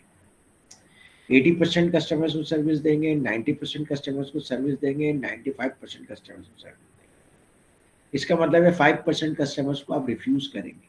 अगर पूरे 95% कस्टमर्स टर्न अप हो जाते हैं देन 5% कस्टमर को रिफ्यूज करेंगे। अब सवाल ये पैदा होता है कि आप क्यों पूरे कस्टमर्स को सर्विस नहीं देना चाहते। वजह उसकी है कि अगर आप 100% कस्टमर्स को अपनी प्रोडक्ट्स और सर्विस प्रोवाइड करेंगे तो that will prove to be expensive. And I don't know, पहले मैं आपकी क्लास में आगा खान की एग्जाम्पल दे चुका हूँ, रेस्टोरेंट्स की एग्जाम्पल दे चुका हूँ या नहीं दे चुका हूँ। अगर दे चुका हूँ तो आप में से कोई साहब उसे रिपीट कर सकते। नहीं सर, आपने मेंशन नहीं किया था सप्लाई चेन में। आगा खान कराची का सबसे रिलायबल अस्पताल है। बहुत सारे लोग जो अपर क्लास के हैं, मिडिल क्लास के हैं, वो आगा खान में इलाज कराते हैं। थोड़ा कॉस्टली भी है तो वो उसके रिलायबिलिटी की वजह से वहाँ पे जाके इलाज कराते हैं। कोरोना के दौरान ये हुआ कि उन्होंने उनकी जो बेड्स है वो फुल हो गए, लेकिन उन्होंने अपनी कैपेसिटी इंक्रीज नहीं की, बल्कि कस्टमर्स को रिफ्यूज कर दिया। उस वक्त उनकी कस्टमर सर्विस शायद 70% पे थी, 75% पे थी। उन्होंने अपनी कैपेसिटी को भी इन्हांस करने की कोशिश नहीं की। हालांकि कोरोना 2 साल तो रहा। उसकी वजह ये है कि अगर आगा खान अस्पताल अपनी कैपेसिटी को इन्हांस कर देता, अब बाद में बैक टू नॉर्मल, जाहिर है कोरोना एक एपिडेमिक पेंडेमिक है, तो पेंडेमिक के बाद वो नॉर्मलाइज होगी सिचुएशन, एक्सेस कैपेसिटी को कहाँ यूज़ करेगा। उसके पास एक्सेस डॉक्टर्स होंगे, एक्सेस रूम्स होंगे, एक्सेस एयर कंडीशनिंग सिस्टम होगा, एक्सेस फैसिलिटीज होंगी, और वो यूटिलाइज नहीं हो रहा। That will be loss for Aga Khan. इसलिए उन्होंने कैपेसिटी को इंक्रीज नहीं। जब खुदा न खास्ता शहर में ज़्यादा ज़रूरत पड़ जाती है लोगों को अस्पताल की, तो आगा खान फुल कैपेसिटी पे काम कर रहा होता है, लियाकत नेशनल फुल कैपेसिटी पे काम कर रहा होता है। वो पेशेंट्स को रिफ्यूज़ करते हैं, वो फिर दूसरे अस्पतालों में जाते हैं। आपने देखा होगा रेस्टोरेंट्स में, आप मंडे को जाएं, ट्यूसडे को जाएं, आपको सीट मिल जाती है, कोई ज़्यादा इशू नहीं होता। लेकिन आप फ्राइडे नाइट को जाएं, सैटरडे नाइट को जाएं, तो अगर आप बुकिंग के बगैर जाते हैं तो there is a risk they will refuse. और आम तौर पे जो अच्छे रेस्टोरेंट्स होते हैं उनमें वो कस्टमर से एक्सक्यूज़ कर लेते हैं, सॉरी हमारी सीट्स फुल हैं, बुकिंग भी फुल है, मज़ीद कस्टमर्स नहीं ले सकते। सवाल ये पैदा होता है कि वो रेस्टोरेंट्स अपनी कैपेसिटी बढ़ा क्यों नहीं लेते। वो अपनी कैपेसिटी इसलिए नहीं बढ़ाते कि फ्राइडे और सैटरडे के लिए वो बाकी 5 दिन अपने रेस्टोरेंट को डिजर्टेड लुक नहीं दे सकते। यानी मिसाल के तौर पर रेस्टोरेंट ने अपनी कैपेसिटी बढ़ा दी, 100 कर दी, आम दिनों में 20 आदमी बैठे हुए, 25 आदमी बैठे हुए, तो 5 दिन तो रेस्टोरेंट बिल्कुल खाली रहेगा। हाँ, फ्राइडे और सैटरडे को पूरे 100 लोग बैठे हुए होंगे, लेकिन वो कॉस्ट इफेक्टिव नहीं रहेगा। 2 दिन के लिए वो 5 दिन के लिए मजीद 5 दिन वो ओवर कैपेसिटी को रखें। इसलिए कोई भी ऑर्गेनाइजेशन कस्टमर सर्विस के लिए ओवर कैपेसिटी प्रोडक्शन नहीं रखती, बल्कि अंडर कैपेसिटी प्रोडक्शन रखती। जब सर्ज आता है तो शॉर्टेज हो जाती है, जैसे पेट्रोल की शॉर्टेज हो जाती है, शुगर की शॉर्टेज हो जाती है, इसी तरह हॉस्पिटल में बेड की शॉर्टेज हो जाती है, रेस्टोरेंट में टेबल की शॉर्टेज हो जाती है, और ये पर्पसली ऐसा करते हैं। तो आपको कस्टमर सर्विस का लेवल डिफाइन करना पड़ता है कि most of the time we will serve 90% of the customer, 10% को रिफ्यूज़ कर देंगे। वो 10% इतने ओकेजनली टर्न अप होते हैं कि उनके लिए हम एक्स्ट्रा कैपेसिटी जनरेट नहीं कर सकते, दैट विल बी एक्सपेंसिव। तो ये होटल्स में भी इसी तरह होता है। होटल्स क्या करते हैं, होटल्स आमतौर पे 105% बुकिंग करते हैं। होटल्स 105% बुकिंग इस पीक सीजन में इसलिए करते हैं, 5% कस्टमर्स जो है टर्न अप नहीं होते आमतौर, तो इसलिए वो मैनेज कर लेते हैं। और अगर वो 105% बुकिंग नहीं करें तो आमतौर पे उनका 95%, 96% ऑक्यूपेंसी हो, 4% का उनको लॉस हो। एयरलाइंस भी इसी तरह करते हैं कि आप 100% बुकिंग के बाद आपको चांस पे टिकट दे देते हैं, सो दैट उनकी फ्लाइट्स फुल जाए। तो सारे जो प्रोड्यूसर होते हैं वो ये चाहते हैं कि उनकी कैपेसिटी फुली यूटिलाइज हो, अंडर यूटिलाइज ना हो। तो जब अंडर यूटिलाइज होती है तो वो सर्विस अवेलेबल है, but no one is utilizing that, and that is a loss. ठीक है, तो इसलिए आपको डिफाइन करना पड़ता है कि आपका कस्टमर सर्विस पर्सपेक्टिव क्या है और कस्टमर सर्विस लेवल क्या है। फिर आप सारे कस्टमर को एक जैसी सर्विस नहीं प्रोवाइड कर सकते। रीजन इज, कोई कस्टमर आपसे 1 करोड़ रुपए के प्रोडक्ट्स ले रहा है, कोई कस्टमर आपसे 100 रुपीज की प्रोडक्ट्स ले रहा है, क्या आप सबको सेम सर्विस प्रोवाइड करेंगे? कोई कस्टमर को सर्विस प्रोवाइड करना इज कॉस्टली। इसलिए जो 1 करोड़ के प्रोडक्ट्स ले रहा है रेगुलरली मंथली, आप उसको ज़्यादा अच्छे तरीके से सर्विस प्रोवाइड करते हैं। आपने देखा होगा कि बैंक्स के अंदर जो ना प्लेटिनियम कार्ड कस्टमर जब जाते हैं तो उनको एक्सक्लूसिव एक मेंबर है जो डील कर रहा होता है, बैंक का एक एम्प्लॉई है जो उसे डील कर रहा होता है, बिकॉज वो उनका हाई नेटवर्थ इंडिविजुअल है, HNI है, तो इसलिए उसको इस तरह से वो उनको वेलकम कर रहा होता है। हमारे जैसे कस्टमर्स जाते हैं वो लाइन में लग करके सर्विस लेते हैं, क्योंकि हम उनके लिए हाई नेटवर्थ इंडिविजुअल नहीं है। तो कस्टमर सर्विस में भी ग्रेडिंग होती है। आप जो है जब एयरलाइन में जाते हैं, अगर आप फर्स्ट क्लास कस्टमर है आपके लिए ट्रीटमेंट कुछ और है, आप अगर इकोनॉमिक क्लास के हैं तो आपके लिए ट्रीटमेंट कुछ और है, बिजनेस क्लास के लिए तो ट्रीटमेंट कुछ और है, क्योंकि आप डिफरेंट प्राइसेस पे कर रहे हैं, तो therefore you are getting different services and it is okay कि आप ज़्यादा पैसे खर्च करके आप अगर इकोनॉमिक फर्स्ट क्लास में लग्जरियस किस्म का ट्रैवल करना चाहते हैं, आपको अटेंडेंट मिला हुआ है, आप आराम से लेग स्पेस मिला हुआ है, आप लेट सकते हैं, आराम कर सकते हैं, you are paying higher for that, you deserve that. Okay, तो ये कस्टमर सर्विस का पर्सपेक्टिव है। तो ये आप जब सप्लाई चेन डिज़ाइन करते हैं तो यू नीड टू अंडरस्टैंड कि कस्टमर को आप किस तरह से सर्व करेंगे कि डिफरेंट लेवल ऑफ कस्टमर आपके लिए सही तरीके से मैनेज हो सके। अच्छा, सप्लाई चेन पर्सपेक्टिव को इन्होंने जरा यहाँ पे और ज्यादा एक्सप्लेन कर दिया है। Global market supply chain perspective, supply chain perspective में एक तो स्ट्रेटेजिक सोर्सिंग की बात की गई है, मटेरियल्स की आप स्ट्रेटेजिक सोर्सिंग कैसे करेंगे। देखिए, स्ट्रेटेजिक सोर्सिंग बात चीज़ों के लिए तो बहुत ज़्यादा इंपॉर्टेंट होती है, इतनी इंपॉर्टेंट होती है कि आप सीमेंट प्लांट सिर्फ उसी जगह पे लगा सकते हैं जहाँ पे रॉ मटेरियल अवेलेबल। अगर रॉ मटेरियल अवेलेबल नहीं है, आप रॉ मटेरियल कहीं और से इम्पोर्ट कहीं और से लेकर के आएंगे तो आपका सीमेंट प्लांट वायबल नहीं हो सकता। इसी तरीके से आप अगर मल्टीपल सोर्सेज से सोर्स कर सकते हैं, मोस्ट रिलायबल सोर्स क्या है, मोस्ट कॉस्ट इफेक्टिव सोर्स क्या है, अच्छी क्वालिटी वाला सोर्स क्या है, आप वहाँ से सोर्स करेंगे। बट स्ट्रेटेजिकली आप मल्टीपल सोर्सेज को मेंटेन करेंगे। ऑटोमोटिव यही करता है। ऑटोमोटिव 3 तरह की सोर्सिंग सप्लायर्स होते हैं, वेंडर्स होते हैं, A B C class. A class जो वेंडर होते हैं उनसे 80% ऑफ द कंपोनेंट लेते हैं, यानी 80% ऑफ द बम्पर वो ए क्लास वेंडर से लेगा, 15% of the bumpers B class vendors से लेगा और 5% of the bumpers C class vendors से लेगा, और उनको कंटिन्यूसली इवेल्युएट करते रहते हैं। अब ए क्लास को भी पता है कि अगर मैंने अपनी क्वालिटी मेंटेन नहीं की तो B class will jump in my position. तो ये स्ट्रेटेजिक सोर्सिंग के कुछ उसूल हैं जिसको कि हर तरह के इंडस्ट्री में डिफरेंट तरीके से यूज़ किया जाता है, लेकिन strategic sourcing is an important concept क्योंकि इससे आप कॉस्ट इफेक्टिव वे में बेहतर प्रोडक्ट को सोर्स करते हैं।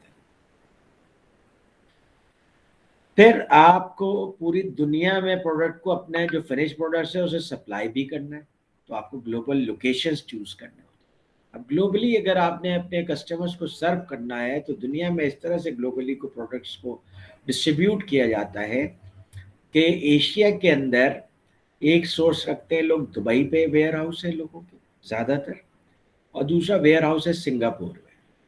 दुबई से वो मिडिल ईस्ट और अफ्रीका को कवर कर लेते हैं, सिंगापुर से ये थाईलैंड और वियतनाम और इंडोनेशिया, ये मलेशिया, इन सब को कवर कर लेते हैं। चाइना के लिए चाइना में वेयर हाउस रखना ज़रूरी है क्योंकि China is a very big country. India के लिए इंडिया में वेयर हाउस रखना ज़रूरी है क्योंकि इंडिया की भी पॉपुलेशन बहुत ज़्यादा है, उसका साइज़ बहुत ज़्यादा है, तो वहाँ पे डिलीवरी सेंटर्स बनाने पड़ते हैं, एक सेंटर नहीं बल्कि कई सेंटर्स बनाने पड़ते हैं। इस तरीके से आप एशिया को कवर करते हैं। यूरोप को कवर करने के लिए, यूरोप में चूँकि एक्सपेंसिव है मैन पावर, तो वेयर हाउस आमतौर पे लोग पुर्तगाल में बनाते हैं। पुर्तगाल इज़ लेस एक्सपेंसिव, ज़रा टैक्स भी वहाँ पे कम है, और वहाँ से फिर पूरे यूरोप को सप्लाई करते हैं क्योंकि ट्रांसपोर्टेशन का नेटवर्क बहुत अच्छा है, रेल का नेटवर्क बहुत अच्छा है, तो आमतौर पे यूरोप को इस तरह से किया जाता है, सेंट्रल यूरोप। फिर अमेरिका में सप्लाई करने के लिए अमेरिका में कम से कम आपको 5 लोकेशंस चाहिए, तब आप पूरे अमेरिका को सप्लाई कर सकते हैं। कनाडा भी बहुत ह्यूज है, then you need to select कि भाई हम कहाँ तक सप्लाई करेंगे, क्योंकि कनाडा की पॉपुलेशन बहुत थिन है, यानी कि पॉपुलेशन बहुत स्प्रेड है, बहुत वाइड एरिया के ऊपर। और फिर आप अगर लैटिन अमेरिका को सेंटर बनाएं तो लैटिन अमेरिका के किसी सेंटर को बनाएंगे, सेंट्रल अमेरिका को किसको बनाएंगे, और साउथ अमेरिका के किसी ब्राज़ील वगैरह को आप सेंटर बनाएंगे। इस तरह करके जब आप डिलीवरी सेंटर्स बनाते हैं तो फिर आप पूरी दुनिया को फीड कर सकते हैं, वरना पूरी दुनिया के supply chain network banana is a very challenging task. फिर उसके अंदर भी आप ऑप्शंस रखते हैं, ये ऑप्शंस रखते हैं कि अगर दुबई नहीं सप्लाई कर पा रहा है मिडिल ईस्ट को तो Singapore will supply to Middle East या India will supply to Middle East, that is an option. Option रखना इसलिए ज़रूरी है कि कहीं पे आपके वेयर हाउसिंग कर रहे हैं, इतने सारे प्रोडक्ट्स रख रहे हैं, कोई प्रोडक्ट आपका कम हो सकता है तो आप फिर अल्टरनेट ऑप्शंस भी रखते हैं। फिर उन डिलीवरी सेंटर्स को, सप्लाई डिपोज को कौन से मैन्युफैक्चरिंग प्लांट्स फीड करेंगे ये भी आप डिसाइड करते हैं, क्योंकि इसमें आपको ट्रांसपोर्टेशन कॉस्ट देखनी पड़ती है, अवेलेबिलिटी, डिलीवरी देखनी पड़ती है, डिलीवरी टाइम देखना पड़ता है। तो आप इस तरीके से अपने मैन्युफैक्चरिंग प्लांट्स बनाते हैं कि आप मल्टीपल डिलीवरी सेंटर्स को उन मैन्युफैक्चरिंग प्लांट से सप्लाई कर सके और रिस्क भी डाइवर्सिफाई रहे। फिर ट्रांसपोर्टेशन अल्टरनेटिव्स, ट्रांसपोर्टेशन की कॉस्ट पे पहले लोग ज़्यादा इतना नहीं सोचते थे, अब ट्रांसपोर्टेशन एक बहुत ज़्यादा कॉम्पिटिटिव एरिया बन गया है। आप अपने प्रोडक्ट को बाय पाइपलाइन भेज रहे हैं, बाय एयर भेज रहे हैं, बाय सी भेज रहे हैं, अगर बाय रोड भेज रहे हैं तो बाय रोड में बाय रेल भी है, बाय ट्रक भी है, बाय बस भी है, बाय स्मॉल व्हीकल्स भी है, बाय लार्ज व्हीकल्स भी है। तो ट्रांसपोर्टेशन के अल्टरनेटिव्स बहुत सारे हैं। आपको देखना पड़ता है कि किस अल्टरनेटिव से आप लोएस्ट कॉस्ट पे और मिनिमम टाइम में डिलीवर कर सकते हैं। फिर ग्लोबल सप्लाई चेन फ्लोज के ऊपर गवर्नमेंट के भी इन्फ्लुएंसेस हैं। बहुत सारी गवर्नमेंट्स हैं जो कि किसी जगह की सप्लाईज को इतना ज़्यादा रिस्ट्रिक्ट नहीं करती, किसी जगह की सप्लाईज को बहुत ज़्यादा रिस्ट्रिक्ट करती हैं। मिसाल के तौर पे अगर आप इंडिया पाकिस्तान करीब हैं, बॉर्डर है, इंडिया में बहुत सारे वेयर हाउसेस बनाए हुए हैं किसी कंपनी ने, उनका एक warehouse for example Chandigarh में भी है, तो चंडीगढ़ से बाय ट्रक आ सकता है लाहौर, लेकिन गवर्नमेंट के इन्फ्लुएंसेस इस किस्म के हैं कि इंडिया से supplies will become very difficult for any multinational company। इसलिए पाकिस्तान को फिर वो दुबई से सप्लाई करते हैं या सिंगापुर से सप्लाई करते हैं। तो ये सब गवर्नमेंटल रिलेशनशिप भी एक चैलेंज बन जाता है। फिर इसी तरीके से आपको देखना पड़ता है कि जो आपका सप्लाई चेन है उसमें थर्ड पार्टी लॉजिस्टिक्स का कोई बन रहा है काम, या फोर्थ पार्टी लॉजिस्टिक्स का बन रहा है कोई काम। थर्ड पार्टी लॉजिस्टिक्स तो ये होता है कि आप किसी तीसरी पार्टी को दे दें अपने सारे जो गुड्स हैं और सर्विसेज हैं, वो आपके प्रोडक्ट्स को पिक करते हैं आपके वेयर हाउस से और सारा वो डिस्ट्रीब्यूट करते हैं जहाँ जहाँ भी आप उनसे डिस्ट्रीब्यूट कराते हैं, जहाँ तक के लिए उन्होंने कॉन्ट्रैक्ट किया हुआ है। This is third party logistics. अच्छा, फोर्थ पार्टी लॉजिस्टिक्स में मैनेजमेंट का पार्ट दिया जाता है कि ओवरऑल वो सब कुछ आपके लिए मैनेज करेंगे। You just need to produce that product, बाकी उसके बाद का सारा हेडेक उनका है। तो ये फोर्थ पार्टी लॉजिस्टिक्स आ गए। वेयर हाउसिंग भी करते हैं, उसके इन्वेंट्री को भी मैनेज करते हैं, डिस्ट्रीब्यूशन भी करते हैं। तो that is fourth party logistics. तो 3PL और 4PL ये अब दुनिया में पॉपुलर कॉन्सेप्ट होते जा रहे हैं, हो गए हैं बल्कि यूज कर रहे लोग। अच्छा, ग्लोबल मार्केट के अंदर जो है ना, कस्टमर सर्विस पर्सपेक्टिव में एक और चीज है, दैट इज स्टैंडर्डाइजेशन। प्रोडक्ट को स्टैंडर्डाइज बनाया जा रहा है, यानी एक ही जैसा प्रोडक्ट है वो पूरी दुनिया में दिया जा रहा है। जैसे कोक है, एक ही जैसा प्रोडक्ट है वो पूरी दुनिया में दिया जा रहा है, यानी उसका बेसिक इंग्रेडिएंट सेम है, बस कहीं पे उसको ज़्यादा मीठा कर देते हैं, कहीं पे उसको कम मीठा कर देते हैं, जैसे उन लोगों का लोकल टेस्ट है उसके मुताबिक।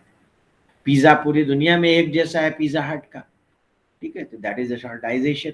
लेकिन थोड़ी सी लोकलाइजेशन या कस्टमाइजेशन भी करनी पड़ती है। जैसे यहाँ पे आपको चिकन टिक्का पिज़्ज़ा मिल जाएगा, अमेरिका में आपको चिकन टिक्का पिज़्ज़ा नहीं मिलेगा।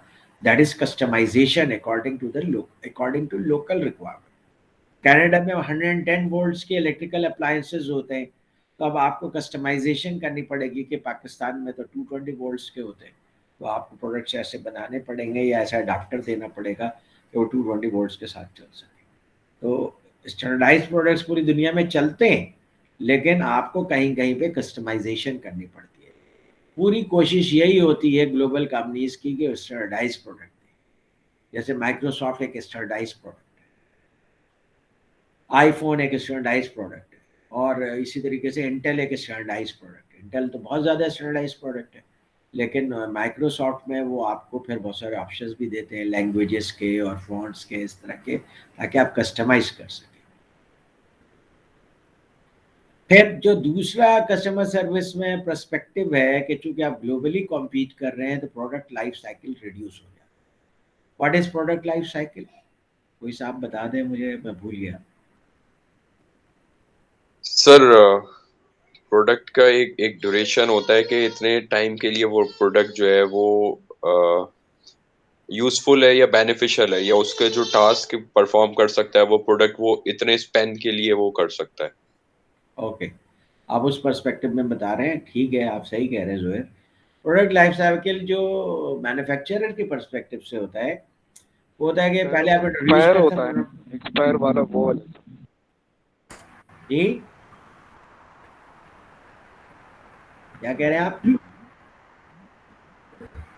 पहले आप प्रोडक्ट को इंट्रोड्यूस करते हैं, इंट्रोड्यूस करने के बाद जब लोगों में वो पॉपुलर हो जाता है तो वो ग्रो करता है product.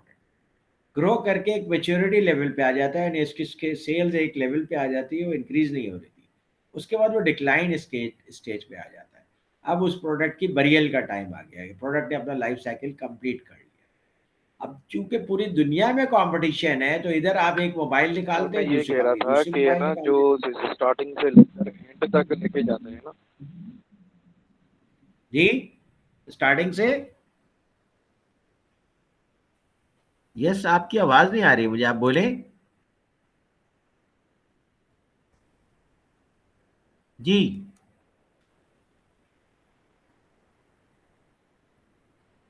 Who was talking? Actually जब मेरे सामने स्लाइड होती है तो मैं जोहेर को तो आवाज से पहचान लेता हूँ, उरुषा को भी सर पहचान लेता हूँ, सुमेर, और भी लोगों को, हलीमा को भी पहचान आई लेता थिंक ये हूँ, सुमेर। सर हलीमा मैं को भी वैसे पहचान ये लेता हूँ। ये ट्रैवलिंग में हूँ, सुनाइट मैं ये कह रहा था कि स्टार्टिंग से लेकर एंड तक और फिर उसको प्रोसेस को कंटिन्यू ही करना, तो उसकी साइकिल कंसीडर किया जाता है। Right right, yes you are right Sumer, बिल्कुल ऐसा ही है। तो ये प्रोडक्ट लाइफ साइकिल है। तो प्रोडक्ट लाइफ साइकिल रिड्यूस होने की वजह का क्या मतलब है कि आपने प्रोडक्ट को इंट्रोड्यूस किया, इंट्रोड्यूस करने के बाद वो प्रोडक्ट जो है वो ग्रो नहीं कर पाया, तो प्रोडक्ट फेल हो गया।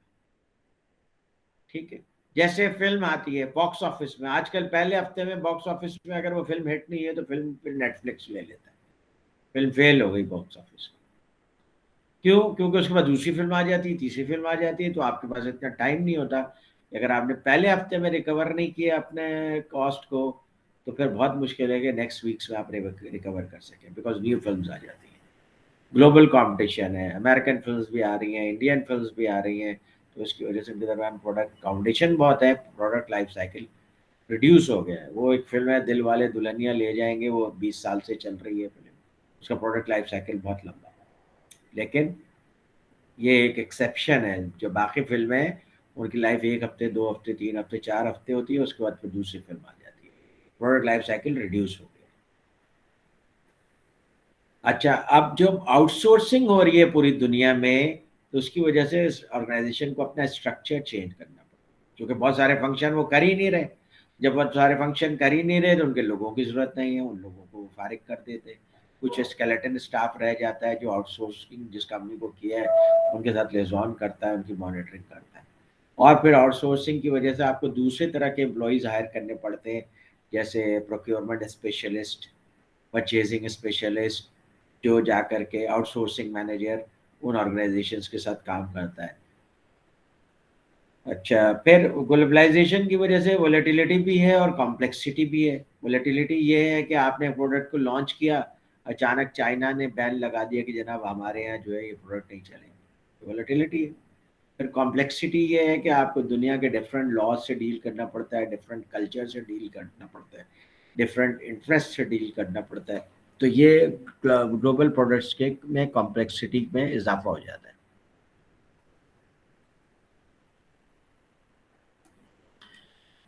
The last topic is supply chain security. ठीक है, सप्लाई चेन सिक्योरिटी भी एक लेटेस्ट टॉपिक है। सिक्योरिटी क्या है भाई? जैसे आपने देखा होगा कि यूएस के लिए जो अफगानिस्तान ट्रांजिट में जो यूएस फोर्सेस के लिए प्रोडक्ट्स जाती थी, उन कंटेनर्स को लोगों ने लूट लिया, ये सिक्योरिटी का मसला है। फिर इसी तरह से कुछ पायरेट्स पैदा हो गए थे सोमालिया के, जो जहाज़ों को अगवा कर लेते थे, फिर उनसे रैंसम लेते थे, या जहाज़ों के जो गुड्स होते थे उसको वो यूजर्व कर लेते थे। तो ये सिक्योरिटी का इशू है। फिर सिक्योरिटी का एक इशू ये भी है कि आपकी प्रोडक्ट में कोई पिलफरेज कर दिया जाए, कोई चीज़ ऐड कर दी जाए, फिर जब वो कस्टमर्स यूज़ करें तो उनके लिए हज़ार्ड बन जाए। तो ये सब सिक्योरिटी के कंसर्न है। प्लस अब टेररिज्म आ गया है कि भाई टेररिज्म की वजह से आपका कार्गो ब्लॉक हो जाए, कार्गो आपका आगे ना जा सके, या कार्गो को कोई बम से उड़ा दे। तो अब इन्होंने the custom trade partnership against terrorism कर दिया है, सीटी पैक्ट कर दिया है। ये एक बेसिकली इदारा है जो कि यूएसए में बनाया गया है, और वो इसके अंदर आप मेंबरशिप ले सकते हैं। अगर जब आप इसके मेंबर बन जाते हैं तो फिर आपके एक दफ़ा सिक्योरिटी क्लियरेंस होती है। सिक्योरिटी क्लियरेंस के बाद आप एक ऐसी कंपनी बन जाते हैं जिसको जो कि सेफ कंपनी समझी जाती है, और ये जो स्फीयर है ये ग्रो होता जा रहा है। फिर सीटी पैड सर्टिफाइड जो कंपनीज होती हैं वो आपस में एक दूसरे से ट्रेड करती हैं, चाहे वो ट्रांसपोर्टेशन कंपनीज हो या वो कोई वेयर हाउसिंग कंपनी हो, कोई मैन्युफैक्चरिंग कंपनी हो। तो जब खुद सिटी पैड सर्टिफाइड है तो अपने पार्टनर्स भी वो सिटी पैड सर्टिफाइड है। इसलिए सिटी पैड की सर्टिफिकेशंस आजकल ऑर्गेनाइजेशंस ले रही हैं ताकि उनके गुड्स को कस्टम में अननेसेसरी डिले ना करना पड़े। फिर अब ग्लोबल ट्रेड फ्लोज में एक एडवांटेज ये हो गया है कि आप इलेक्ट्रॉनिक फाइलिंग कर सकते हैं। आपके जो क्लियरेंस के डॉक्यूमेंट्स होते हैं, अभी आपका कार्गो शिप पे जाता है, क्लियरेंस के डॉक्यूमेंट्स आपके ईमेल पे चले जाते हैं, कस्टम के लोगों को चले जाते हैं। आपसे आप एडवांस में अपने गुड्स को क्लियरेंस करा सकते हैं, ख़ास तौर पे आप सिटी पैड के अगर सिग्नेटरी है तो। फिर आप कंटेनर्स वगैरह को पर्टिकुलर तरीके से सील किया जाता है, लॉक किया जाता है स्टैंडर्ड तरीके से। कार्गो को आप ट्रैक कर सकते हैं। आपको पता है कि अगर आप कोई फेडेक्स से कोई चीज़ भेजते हैं तो फेडेक्स आपको बताता रहता है कि अब आपकी शिपमेंट जर्मनी चली गई, अब आपकी शिपमेंट यूके चली गई, अब आपकी शिपमेंट न्यूयॉर्क चली गई, अब आपकी शिपमेंट वाशिंगटन डीसी में है, अब उसे रिसीव कर लिया। तो कार्गो ट्रैकिंग भी हो जाती है। जो इम्पोर्टेंट कार्गो है उसे आप ट्रैक करना चाहते हैं तो इस तरह के सिस्टम्स बन गए हैं। प्लस अब ग्रीन लेन बन गया है कस्टम्स में भी कि भाई आप कस्टम्स में डिक्लेयर कर देंगे भाई ये आइटम है, ये क्वांटिटी है, इसके ऊपर हमने ये ड्यूटी दे दी है, इसलिए now it will flow through green lane. और फ्री भी होता है, ये बाज़ आइटम्स पे कोई ड्यूटी नहीं है तो आप ग्रीन लेन से ले जा सकते हैं। एयरपोर्ट पर तो बहुत पहले से हो रहा था ग्रीन लेन। ग्रीन लेन की रैंडम चेकिंग होती है। अब सबसे ज़्यादा बिजनेस जो होता है पोर्ट्स पे होता है। 90% of US international trade is through ports. और पोर्ट्स पे भी देखिए जितनी प्रॉब्लम आई थी वहाँ पे कैलिफोर्निया के लॉस एंजलिस के पोर्ट पे 100 से ज़्यादा शिप्स रुके हुए थे और वो दिन रात जहाज़ों को अनलोड कर रहे थे, फिर भी उनके पास इतना स्टाफ नहीं था, इतने क्रेज नहीं थे तो उनको हैंडल कर सके। फिर पोर्ट्स का जाहिर है कि पोर्ट्स का एक यूसेज तो कमर्शियल है, दूसरा यूसेज जो है बेसिकली आर्मी के लिए कि ट्रूप्स और इक्विपमेंट को भी वहाँ से डिप्लॉय किया जाता है। तो ग्लोबल सिक्योरिटी के लिए एक बहुत बड़ा कंसर्न होता है पोर्ट, इसलिए पोर्ट जो है one of the most secured area होते हैं और उसके अंदर बहुत टाइट सिक्योरिटी होती है ऑल ओवर द। तो और चूँकि आपका भी पोर्ट से बहुत सारी चीज़ें जाती हैं आती हैं तो आपके पास ऐसे लोग होने चाहिए, ऐसे कस्टम एजेंट्स होने चाहिए जो पोर्ट से क्लियरेंस कराने में स्पेशलाइजेशन रखते हैं। ऐसे लोग होते हैं, ऐसी कंपनीज होती हैं जो पोर्ट से आपका काम ये सब करके दे सकते हैं। पोर्ट के ऊपर आपके पास बॉन्डेड वेयर हाउस भी होता है। पोर्ट पे भी हो सकता है, आपका अपना बॉन्डेड वेयर हाउस भी हो सकता है। बॉन्डेड वेयर हाउस का फ़ायदा ये होता है कि आपने अगर कोई आइटम इंपोर्ट कर लिया है, वो कॉस्टली आइटम्स हैं, तो जितना आइटम्स वहाँ से आप पोर्ट से निकालते हैं उतने आइटम्स पे आप ड्यूटी देते हैं, बाकी आइटम्स पे आप ड्यूटी उस वक्त देते हैं जब आप उसे यूज़ के लिए वहाँ से निकालते हैं। ये फैसिलिटी भी अवेलेबल है बहुत सारे पोर्ट्स में, कराची पोर्ट में अवेलेबल है। तो ये बेसिकली आपका सप्लाई चेन का पर्सपेक्टिव है ग्लोबल लेवल पे। तो आज के लिए इतना काफ़ी है। इंशाल्लाह कल चैप्टर 3 के साथ we will start. Any question? इंशाल्लाह सर काइंडली रिपीट कर दीजिएगा जो आपने क्विज का बताया था ऑनलाइन और जो आपने यूट्यूब का बताया था अपने चैनल के बारे में। मेरा एक यूट्यूब का चैनल है जो कि ज़ुहैर आप लोगों के साथ व्हाट्सएप ग्रुप में शेयर कर लेंगे, ठीक है। उसके अंदर वीडियोस हैं, 100 के करीब वीडियोस हैं मेरे ख्याल में। Every week you have to watch 10 videos. Videos बहुत ज़्यादा नहीं है, अगर आप 10 वीडियोस को वॉच करने में आपको ज़्यादा 1 घंटा लगेगा, ठीक है। वो 10 वीडियोस वॉच करेंगे, फिर हर सैटरडे को उन 10 वीडियोस का क्विज होगा और क्विज को मैं मार्क करूँगा। उन वीडियोस की मार्किंग है 10 मार्क्स की। बॉस वीडियोस नंबर्ड है 1 2 3 4। वीडियो जब आप प्ले लिस्ट में जाते हैं ना, मैंने प्ले लिस्ट आपकी आसानी के लिए बनाया, अच्छा तो एक के बाद दूसरे खुद ही चलना शुरू हो जाता है। Okay and you can count also कि मैंने 10 वीडियो देखी है, 11 वीडियो देखी है, ठीक है। तो अच्छा इसलिए सप्लाई चेन का अलग प्ले लिस्ट मिल जाएगा यूट्यूब पे। आपकी कन्वीनियंस के लिए मैंने अलग प्ले लिस्ट बना दी है। ठीक है सर, ठीक है। दूसरा 10 मार्क्स जो आपके होंगे वो असाइनमेंट के होंगे, and I will assign you an assignment. 20 marks का आपका मिड टर्म होगा, इस तरह आपके 40 मार्क्स पूरे हो जाएंगे और 60 मार्क्स का फाइनल होगा, right? Thank you sir. Okay, you are welcome. Anything else, any question? No sir. Mukesh साहब, आज आप बहुत खामोश हैं, सब खैरियत है? जी आपने तो बड़ा अच्छा परफॉर्म किया था एग्जाम में। जी सर। अच्छा, सब खैरियत है ना? जी जी जी जी। अच्छा, चले, गुड। अरे हलीमा, तुम्हें क्या हुआ है भाई? तुम सो रही हो नहीं नहीं सर, या रोटियां जाग पका रही हो? नहीं सर, जाग आप रही हो? सुन रही थी मैं आपका अच्छा, लेक्चर। जी समझ में भी आ रहा था?